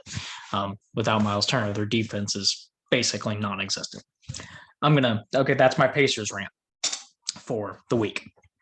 Back to actually good basketball and good teams, because the Pacers are not one right now. I'm going to be honest. I'm picking one in the East, and I really don't see them maybe even getting out of the second round. If I had to pick a team out in the Eastern Conference, I'd probably say the Boston Celtics, only because they have firepower. They have Jason Tatum, Jaylen Brown, Kemba Walker. Those guys can light it up on any given night.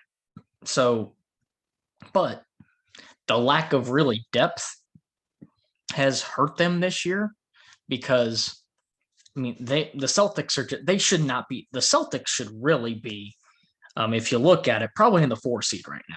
That's where the Celtics usually are. Anywhere in that 2 to 4 range, usually in that 3 to 4, and so they should be better than the Hawks. They should be better than the Knicks. They should be better than the Heat, but they're not for some odd reason, and it's just a weird year for Boston. So if I had to say anyone out of the East, Boston would be that team. No offense to Charlotte. Once again, Pacers aren't going anywhere. At this point, I want the Pacers to completely fall out of the tournament, the play-in tournament as a whole, and just get a better draft pick. And the Wizards playing good basketball, but I just really don't see them making a run, because they'd have to go up against either Philly or Brooklyn, and Philly and Brooklyn are both too talented. And Washington would lose probably I could give them a game, maybe 5 in the first round. Out to the West is where things get really interesting. I could see, I have learned, and Yash knows this as we roomed together our senior year in Ball State, never count out the one, the only Damian Lillard in the playoffs. Yash, I know the memory popped up of us watching that game 7 against OKC and That me shot absolutely, against Paul George. yeah, Ooh. me going ballistic. But Portland, they should be better, I think, than the 7 seed. They have the talent to be better than the 7 seed. But I'm not counting out Dame. I'm not counting out CJ McCollum. Carmelo Anthony is having probably one of his, it's not a prime Carmelo Anthony, what he once was, obviously. He's kind of settled into more of a bench role with Portland, but he's still having a pretty good year off the bench. Also have Yusuf Nurkic. This team is capable of making a deep run, I think. Then I think the Grizzlies are a piece or two away. I love what Ja Morant is doing. They've got the Grizzlies in a nice spot. They could beat Portland. They could give a team maybe a scare. Like I said, I think they're maybe a year or two away. Golden State is interesting, but yet I don't think they're going to make a deep playoff run. Steph cannot score 80 points a game. He just can. He score 80 points in a single game? Absolutely. We haven't seen him do it, but we know he is definitely more than capable of it. That overall talent, losing James Wiseman hurts. Draymond Green is not going to light up the scoreboard. He'll light up the stat sheet with rebounds, assists, and whatnot, but he's not going to light it up on any given night. Andrew Wiggins is up and down. Steph, they're relying on Steph to score 35, 40 points a game for them to even keep pace right now. And then the Spurs, Greg Popovich, I think there was a comment where he's basically come out and said he doesn't care about playing a tournament. He's kind of focused on, he's obviously the coach of Team USA. So the Spurs are just kind of that 10th seed. But so the one I really do think could make a run is Portland. And that's probably about it. I really don't think any other teams could really give any other teams a run because look out west. It's just too tough. Portland has the firepower to do it. Boston has the talent to do it. So the 2 sevens, Boston and Portland, I think would be the two that could maybe make a run. And I'd give the better edge to Portland and probably my favorite non-pacer in the league that won the only Dame Dollar. It's funny. The 7th seed with the West is, I almost am trying to avoid talking about it because I'm like, all right, well, the Mavs, Blazers, or Lakers, I could just be like, that's one they'll make a deep run. But Portland definitely seems like they should be higher up in the standings in the Western Conference, like Codey's mentioning. For what that roster has been constructed as, I've been kind of surprised. But the West is the most competitive conference of the two, as we all have stated on this show one time or another. And so that's kind of expected. So, Portland would be my choice if I'm going to take a quick glance. Either that or the Mavs. One of the two will be probably ending up at the 7th. I don't think you see the Lakers end up there, even though they're in a 3-way tie for the 7th seed right now.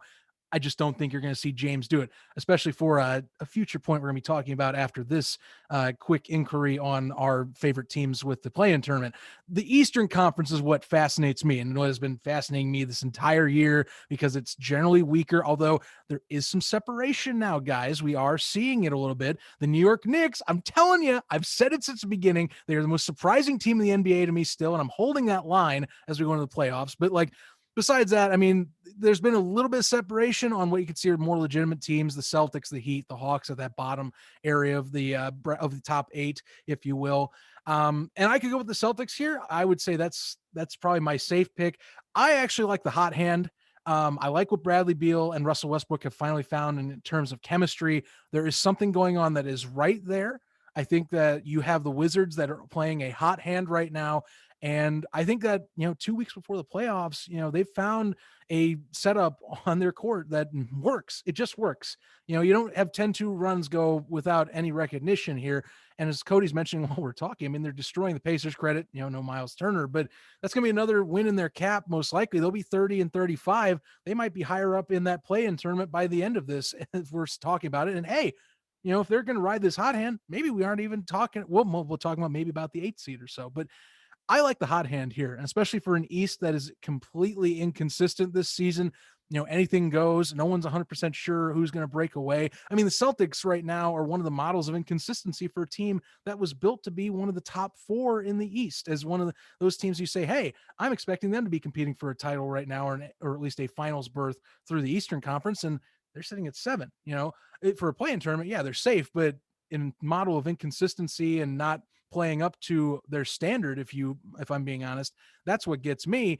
Whereas Washington at the beginning of the year, people thought they were down and out, they had nothing to lose. And right now they're sitting 10th, could be up as high as 8 by the time this is all said and done if they keep this hot hand up. I'm saying Washington will be the team for me to watch out for. I think something right now between Westbrook and Bradley Beal, and the fact that Gafford came over from Chicago and has been pretty awesome, at least for them, considering that he was buried in Chicago on the bench. I mean, they're doing some things that I've been impressed with, and you can't sleep on the Wizards right now. Is my all my roads all roads lead back to Thibs, though, huh? No, that's I kind of know. my team as well. New York with the I'm Knicks, telling you, man, the the Knicks, 9-game win streak. it is amazing what they are doing. Tom, good for you, man. Good for Julius Randle. I feel great for Knicks fans, for a team that gets kicked around in the mud so much the last 5 years. Thumbs up to you, man. I feel great. It just got to be a big thumbs up for them is all I can say. Yeah, that's a great story. I'm happy for Thibs. I guess if there's one thing to get Will mad, as I mixed up the words, is the damn Bulls just not being able to pull it off. It doesn't look like they're gonna. I don't know. I'm not feeling good about them even making the play-in tournament, which is pretty sad right now. I mean, they are. Washington's too good right now, man. They're holding that line. Yeah, they're hot right now. I mean, even Toronto, even though it's been mostly a disappointing season for them, when it comes down to like the last 2 weeks of the season, it's who's got the hot hand. And right now, the hot hand belongs to Washington and Toronto, and the Bulls. They're kind of facing some injury problems. I think as of us recording this podcast tonight, Vucevic is out again. I don't know if this is going to be a long-term lingering injury issue he's having, but I think this is like his second game. They're going to be without him. The good news is Zach LaVine is rumored to potentially be coming back this Thursday. That's huge. They need Zach LaVine. As much as Vucevic has been great with this team, I mean, Zach LaVine is the guy that takes over and could carry this team to a victory and carry them over another team. He makes the big shots. He runs the offense. I mean, Vucevic does everything you want in the paint with grabbing boards on offense and defense. He's also got a smooth touch in the paint as well. But I mean, the guy that's your true 100% game changer, that's Zach LaVine. So if they can get him back later this week, that's going to be huge. Look, the Bulls are only 3 games back from the 10th and final spot for for that play-in tournament. There is a chance for that. So they gotta win. They gotta pull together here and try to get a couple, a little win streak going at least. I mean, they have games against Philly, Charlotte, Boston, Detroit, Brooklyn, Toronto, Brooklyn again, Milwaukee. That's not an easy schedule for the last the last week or two of the season. So I'm not feeling too good about them. But if I had to pick a team in the East that could, one of the lower seeds that could make a run, I really don't see it being Indiana or Washington. If that's Good. if the season ended today, there's no way, look, Indiana's got to find their identity again. They got to get healthy first off, but they're going to have to figure out what their plan going forward is, without Oladipo, and it's rough. I feel bad for Cody and all you other fellow Will, Pacers when you out were there. talking about injuries and Zach LaVine and Vucevic, I was about to say, injuries, you say?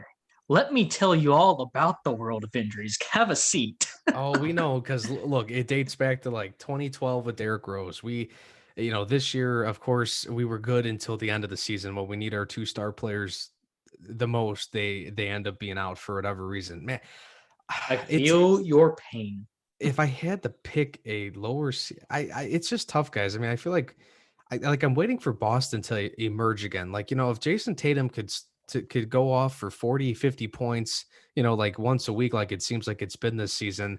I think Jason Tatum has what it takes to help lead that Boston team. I'm not super high on Atlanta. I'm not super high on Miami, not really high on Boston, but for the heck of it, I'm going to say that Boston beats the odds and defies everybody's expectations, and they end up being better than what we think. And it's really going to be, I'm just going to predict that Jason Tatum has one of the best postseasons coming up here out of all teams and out of all players. I mean, again, sometimes it's just got to be who's going to be hot. I think we all know there's a good chance it's either Milwaukee, Brooklyn, or Philly that's going to be representing the East in the finals. But I actually wouldn't be surprised if Boston could maybe overtake Miami or Atlanta. I'm not saying anything about the Knicks because they're still a higher seed at number 4. And I don't know. We'll see. They're really good right now, but sometimes, how do you play in the playoffs? Because a lot of teams that aren't stacked up and built like LeBron James and the Lakers and whatnot, when it comes to playoff time, they're not ready to go. In the West, I think it's a little bit easier. Again, if I'm going to talk about Jason Tatum and being a one-man show that leads Boston, maybe, through 1 or 2 rounds in the playoffs, look, Golden State, they have been so up and down with consistency this year, but my God, Steph Curry, he might be my nomination for MVP, guys. I mean, it was Embiid before he got hurt, but people are sleeping on Steph Curry because he's a one-man show right now, and Golden State's just, the glory days of Golden State's over, unfortunately. Not that they're not going to compete again ever when Kyle or Klay Thompson comes back, but I think Golden State, when Steph Curry's hot like he is better than Memphis. I don't see San Antonio doing much. The play-in tournament's a gift in its own for them. Portland, again, the roster's there, but for whatever reason, that roster looks better on paper than on the court. We'll see what happens, but I'm going to say in the West, Golden State could be a surprise. Don't necessarily sleep on them because, look, Steph Curry's been there and done that, and this league is still trying to figure out how to defend teams that have players like Steph Curry that are pulling up and shooting threes all over the court. So Steph Curry, who it's got my nod for MVP right now, I think could help Golden State potentially make noise and maybe get into the playoffs and maybe upset in the first round. I want to say one quick thing about the MVP talk with Steph. Will, Yeah. I agree with you. However, it's not going to happen because, and for one quick reason, and it always happens, and I hate that it happens in the NBA. Yeah. It doesn't happen in baseball. It kind of happens in the NFL, but Steph is on I believe the Warriors are under 500. I think they're only a couple games, but I don't know what their exact record is. But so people would look at that 500, 32 and 32 at the moment. Okay, thank you. But they're saying, oh, it's the best player on the best team and all this. Get that crap out of here. I hate that the NBA does that and that's the reason Steph's not going to win it. Should he be? Now, will they make an exception because he's Steph Curry? You could argue that. I just don't think it's gonna happen. I think you look at a guy like Jokic, Embiid still is dominating. I think it's a kind of a 2-man show. Steph is definitely making a case for it, but they're gonna look at it and say, "Oh, you're only a 500 team, so you're not that competitive or not that good. So we're going to punish the individual," which that's the kind of the way we've gone in the NBA, which I hate. But yeah, just a little interjection about Steph, and he should get a lot more love than he's getting or gonna get by probably voters. Yeah, that's kind of the, it's the same way for me with the all-star voting too, is in terms of the way that the all-star. Oh, don't get me started on all-star voting. Yeah, it's not. I don't enjoy it. I don't really enjoy the process that the NBA goes about doing that way too. But yeah, I think for me, Boston. Like Cody said, I don't think you can expect Steph Curry to drop 70, 80 points a night. Although LeBron in that 2016 run did drop a 40-point triple double in, I think it was the first round against the Pacers in the 7. Quit reminding me, Games. Yash. My bad. Why you My gotta bad. do that? My bad. When we I took mean, him to Game 7 too. Oh, yeah. You just had to rub that in, didn't you? Sorry. Oh, no. I was like, it's not impossible to drop multiple point triple, multiple games of dropping 30 plus point triple doubles, but it's we'll have to see we'll have to see how that matchup between Golden State and San Antonio plays out. But I think Boston, like I said, Boston, Portland are kind of the safe bets to make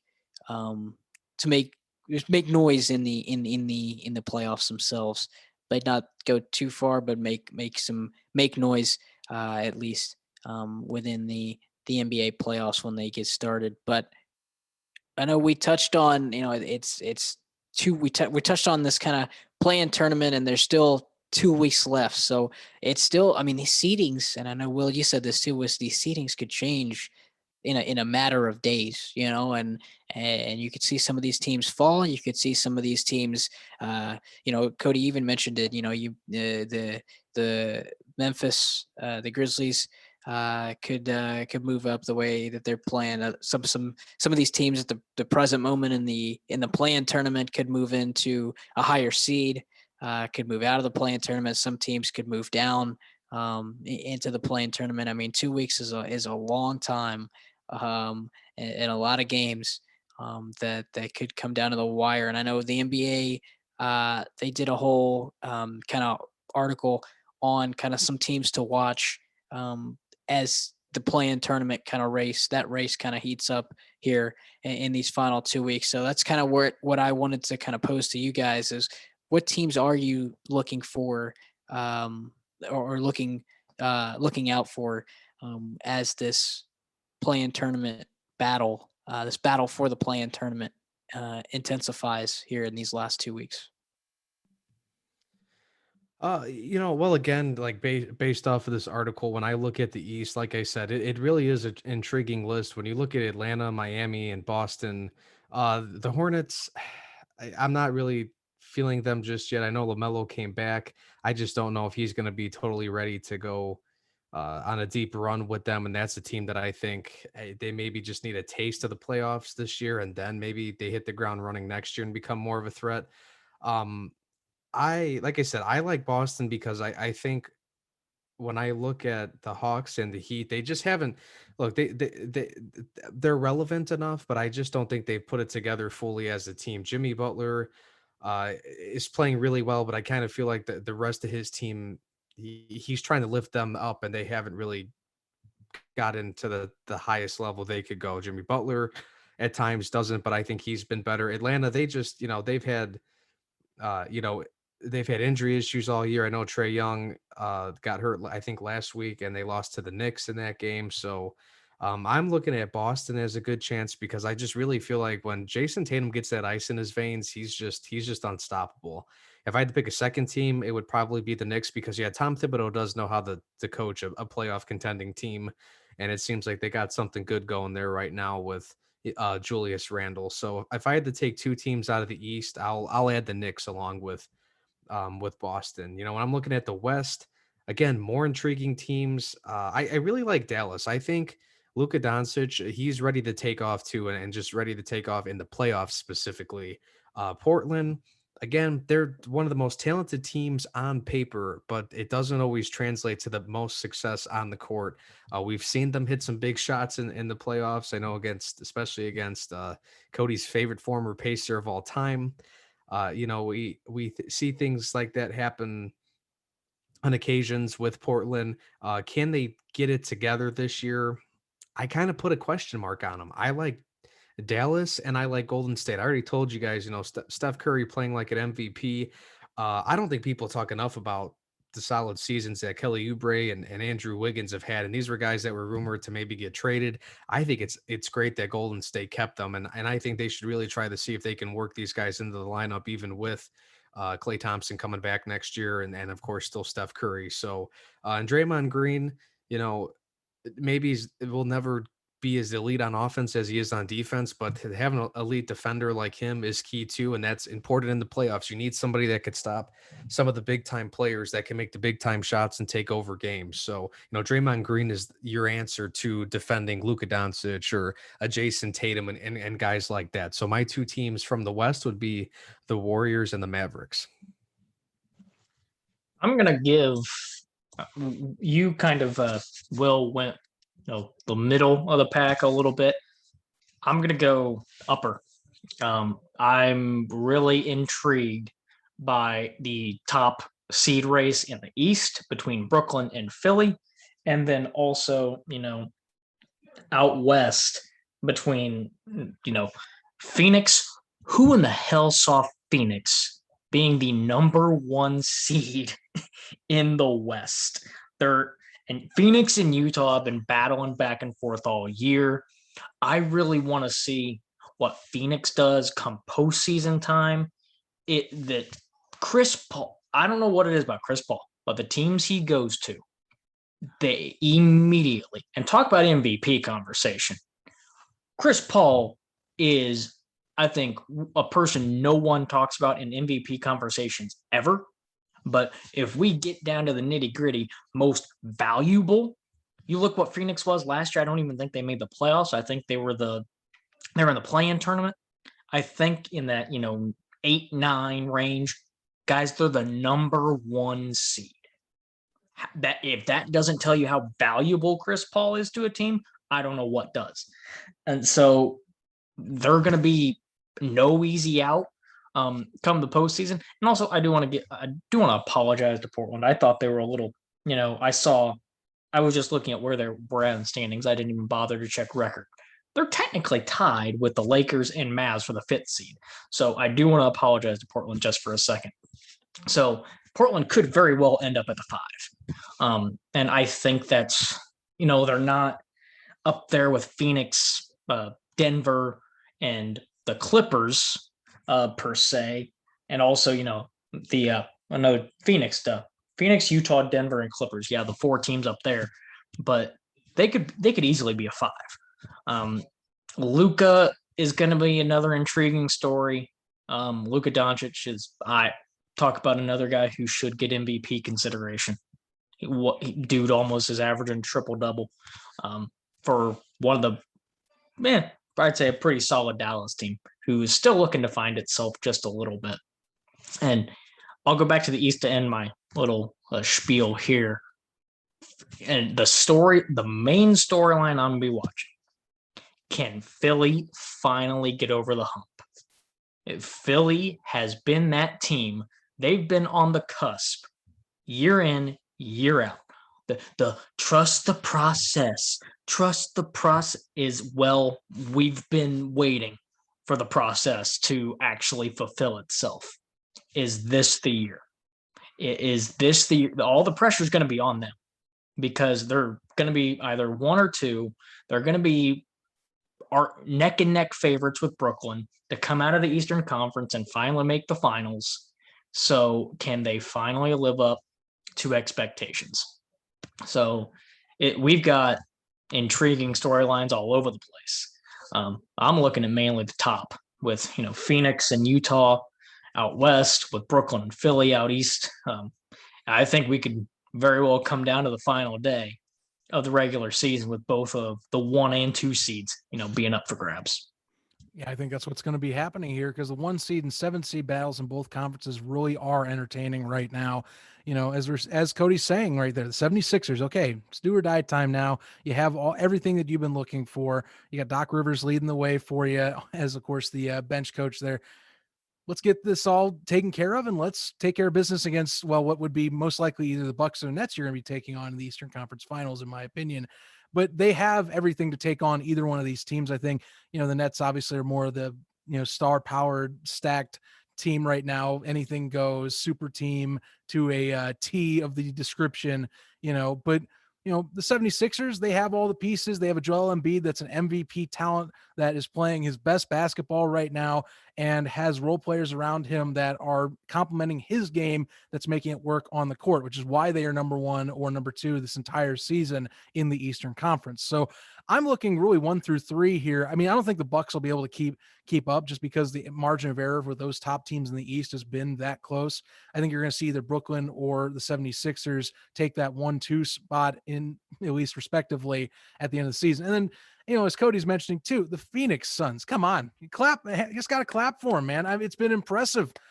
Chris Paul, I get more and more respect as he ages, and it mesmerizes me. We talk about how LeBron ages and is seemingly such a amazing athlete and how he's morphed his game or how he's been consistent. Chris Paul, I don't think gets enough love, or he is getting more of it this year in particular for how he's aging spectacularly. He is playing some of his best basketball as he has gotten older, and this is one of the healthier seasons he's ever played. I mean, that's something that's going to be crucial for them is going to this playoff stretch, whether they are 1 or 2 against a Jazz roster that is playing to its fullest potential right now, is going to be, health of course, him moving forward. Can he finish the series that, he hadn't been in the past? I mean, remember, this is the guy that if it wasn't for pulling a hamstring, we might be have been talking about the Rockets going to the finals at one point. Not saying that would be the case, but he was considered the crucial piece to that team to where they could have gone over Golden State and broken the hump in Houston. So, can he keep healthy is the thing. And I think this year it's, he's got plenty of talent around him that are complimenting him to where he doesn't have to do it all. That is helping him out. And he's being more of a mentor role as a point guard to allow a young Phoenix team to get up to the spot they are right now. I mean, hats off to the guys out there. Remember last year, Oklahoma City was supposed to be a rebuilding team, and look at how far they went in the bubble. That's right. When Chris Paul was there. So it's the Chris Paul factor. It's a real thing. It's proven. It is proven basketball factors with Chris Paul that he can transform a team if you throw it into a roster. Something magical happens with him in there, and that's what's happening right now in the West. Honestly, the first seeded are really intriguing battles right now. The Nets are kind of sluggish right now, and of course their battle for number 1, and then of course Utah and Phoenix. It's one of the two. The 7th seed in the West is the best of them all, though, because right now you have a Lakers team that somehow is sitting tied for 5th or 7th, whatever you want to call it, right there. And credit, I don't think they'll actually finish there, but that would be interesting in itself, being like, okay, say the Lakers finish at 7. Oh, goody. Now they have 2 extra games they have to play. I don't know if that would change anything, but I don't think they'll finish 7th. But you got 3 teams in the West that are going to be vying for a 7th seed that could be crucial to their run or how much they can handle moving forward. Out of those 3, the Lakers probably be the best one, I think, suited. Otherwise, the Mavs are the ones that I think have the best case where if they landed at 7, I think they would be just fine as well. 1 and 7 seeds, though, for those battles in these conferences right now, definitely are something special. I know the play-in tournament has gotten some rap from people, but honestly, just because you have to look at the 7th and it's even tighter this year, it's kind of intriguing to see how this stuff plays out and how these storylines are morphing as we get into the final 2 weeks of the year. Yeah, and can we talk about the Lakers just for a second, potentially being a 7 seed? I know, right? Yeah. I love it. I love it. It's going to change things up for and once. Also the fact that they're not going to have, and especially if they do fall to that 7 seed, imagine winning the play-in, going through all of that. They take care of business against whoever. Congrats! Now you get Phoenix or Utah in the first round. And also the Lakers, they're not a guaranteed. I know they have the talent, LeBron, Anthony Davis. They have the talent on there to be the most talented team in the West, but I'm going to be honest, and I'll make a bold prediction right now. Lakers, you can call it bold. Some call it bold. Some are like, no, you're right, or whatever. But Lakers aren't making the finals. You guys see LeBron said? I'm saying that right now. Well, the Lakers are not making the NBA finals this year. Did you guys see that LeBron said that apparently this ankle sprain that he's been dealing with, he said he hinted to he's never going to be 100% again. Yeah. Oh, stop it. Poor LeBron. He's baiting. It's impossible to be 100%. You know what? Here's the world for the year, but the rest of his career. Yeah. here's the world's smallest violin that I'm playing for LeBron right now. John Morant's gonna walk in there going, he's got a weak ankle, and then you see LeBron drop a triple double. Yeah, he's sitting out tonight, Yeah. and how he's been back for what, 2 games? Yeah. And LeBron just whines about a lot of stuff. Now, I got a sore ankle. Oh my God, give it a break. Give me a break. I don't feel 1 ounce of empathy towards LeBron. He was whining about load management. He's now whining about that. He's whining about, I know we were going to talk about this, but because of time constraints, we had to cut it out a little bit, but I know he's whining about the play-in tournament as well. Whoever came up with the play-in tournament's got to be fired. Is what I actually said in our group chat that it doesn't affect him. I didn't and fault me for not checking the standings. I didn't realize the Lakers were, technically, I think they're the 6th, but they're in danger of playing in the tournament. Coincidence of LeBron saying that? I think not. Oh man, a lot of got to do extra work. 2 more games. Doesn't he want an extra challenge though? I know, right? Greatest team in history than everybody else. I mean, yeah. Oh man, so many different, again, storylines. The Nets as well, being one of them, and they, just. Can we play a game called "Where in the Hell is Kyrie Irving"? Yeah, that's. I mean, where's anybody on that team? The 3 stars. Like, where's Waldo? Never there. Well, Harden's actually, I think, he suffered a setback in his rehab, and that I understand that. But Kyrie, I'm going to come back, play 2 or 3 games. Oh, I need 2 weeks for personal leave. See you guys. Hey, you know what? Maybe we see a team that's not a super team win this year, and that's what I'm all for. Like Miami 2.0. That'll. That's what I'm saying about like Boston. Some of the teams I mentioned earlier, the Knicks or Boston, like one of these teams that's been really solid and impressive this year that doesn't have 2 or 3 of the top 5 names in the league on their squad. Yeah, playing pretty damn good. Well, half of the main guys are hurt right now. I mean, I would be shocked if Brooklyn somehow gets healthy and they all know how they could all mesh well together and play with high team chemistry. I don't see how you do that. I want to see.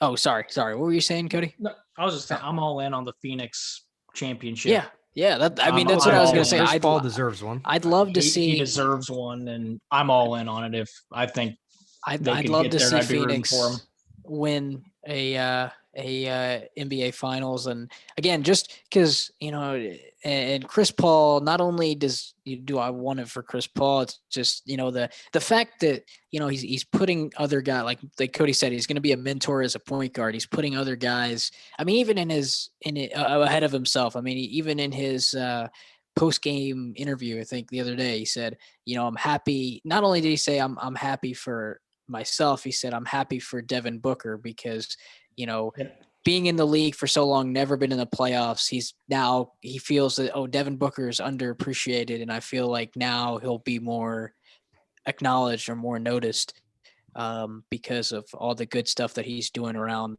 the Phoenix Suns. So not only does he want it for himself, he really puts his teammates ahead of himself, and that's kind of that unselfishness from Chris Paul that I really like to see. And so he's been that way his entire career. Yeah, and he really has been. Yeah, so I think I agree with you, Cody. I think I'm all in on the Phoenix Suns winning the NBA Finals. If there's a guy that deserved to be on a super team ever, it was probably him, since he was supposed to go to the Lakers and play with Kobe. That's true. Damn you, NBA. like seriously, that man deserves a title alone Rest for being the to one David guy. Stern, but damn you, David Stern. Yeah, that might be one of the very few things he ever did wrong as commissioner. But that was, I mean, I nowadays now I look back and say, okay, now I get what you were trying to do there, but it's 10 times worse than just Kobe and Chris Paul forming a team together. I mean, the super teams today are much more than that, at least in my opinion. Yeah. No, I mean, it makes sense. But yeah, I think, like we've been saying, I think Phoenix, Chris Paul really deserves a title, and to the adding to the already illustrious career that he has had in the the NBA, which started in New Orleans with the then Hornets back in the day. So I remember watching him in a Hornets uniform, and then the Clippers, where he went to join up with Dunk City or Lob City, as they called it in LA. And now he's Houston, Oklahoma City. Now he's back into a team. And like I said, he's been a unselfish player his whole career. Now he's getting that shot with Phoenix again in the playoffs. And I think you got DeAndre Ayton, you've got Devin Booker, you've got Chris Paul. I mean, that team has a solid core that I really think could make it could be a storyline to watch, could make a really big run in these NBA playoffs, as they'll begin on May 22nd. The play-in tournament begins on May 18th, I think, and then the playoffs begin on the 22nd of May. So getting closer and closer to crunch time in the NBA. Yes, we are. But that's all the time we have for this edition of Beyond the Press Box. To stay up to date on content and to even join the debate, like and follow us on Facebook, Twitter, and Instagram. Just search for Beyond the Press Box and look for our cool red logo.